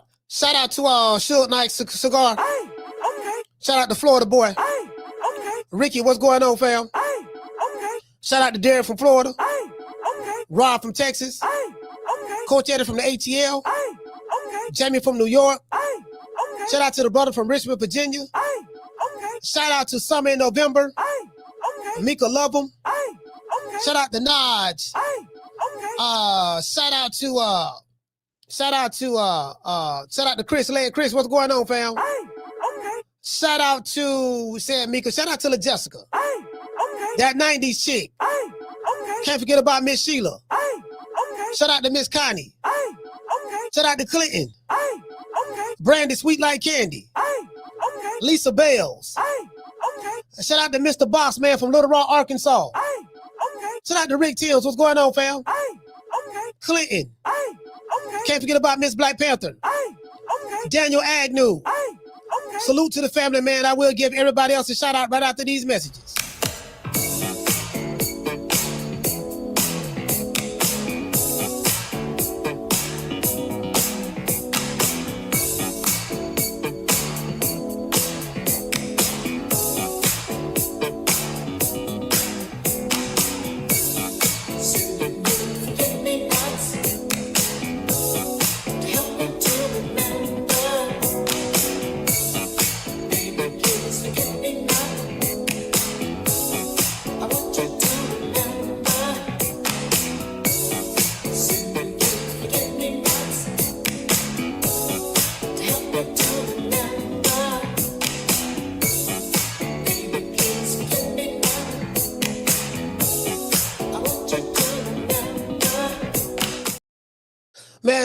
Man, shout out to Boston Latino. Hey, okay. Shout out to Miss Connie. Hey, okay. Shout out to Naj. Hey, okay. Shout out to Daniel Agnew. Hey, okay. Shout out to Mika. Hey, okay. Shout out to Harlow Davis. Hey, okay. Shout out to Kendall Price. Hey, okay. Shout out to my main man, Keith Bulldogs. Hey, okay. What you say? Shout out to Wu Fair. What you say, fam? He said Coach thoughts on Bowman crashing out on the Bud Hater. I mean, you know, I really don't care. You know what I mean? Either way, you get what I'm saying? Bomac gonna defend. He gonna defend Bud. He gonna defend this guy. Understandably so as he should. That's his guy, and you know, they hate on Bud over there. They have a right to continue to hate. It is what it is. Their videos, they put out plenty of videos saying, displaying their hatred. It is what it is. So, me personally, I really don't. You know, I know Bomac personally, so that's my guy. Bo, my guy. Those other guys, I don't know them personally. You know what I mean? So I have a personal relationship with Bomac. So, man, Bomac he a grown man handling his business. That's how I see it. Shout out to Damien. Hey, okay. Shout out to Ricky. Hey, okay. MB813. Hey, okay. Schoolo X-Man. Hey, okay. Dr. Tony. Hey, okay. Shout out to Dr. Mario. Hey, okay. Dr. Paul Evans. Hey, okay. Who else we have? Shout out to David Martinez. Hey, okay. Cool Boy Curry. Hey, okay. Who else we have in the building? Oh, shout out to that 90s chick. That 90s chick in the house. Hey, okay. Big Jag in the building. Hey, okay. Tony Montana. Hey, And anyone else I may have forgotten, I'll holler at y'all. You know my motto. Don't meet me there, beat me there. Peace. I catch you guys on the next one. Man, I'm out of here, bro. Let's go. Man, I'm out of here, bro. Let's go.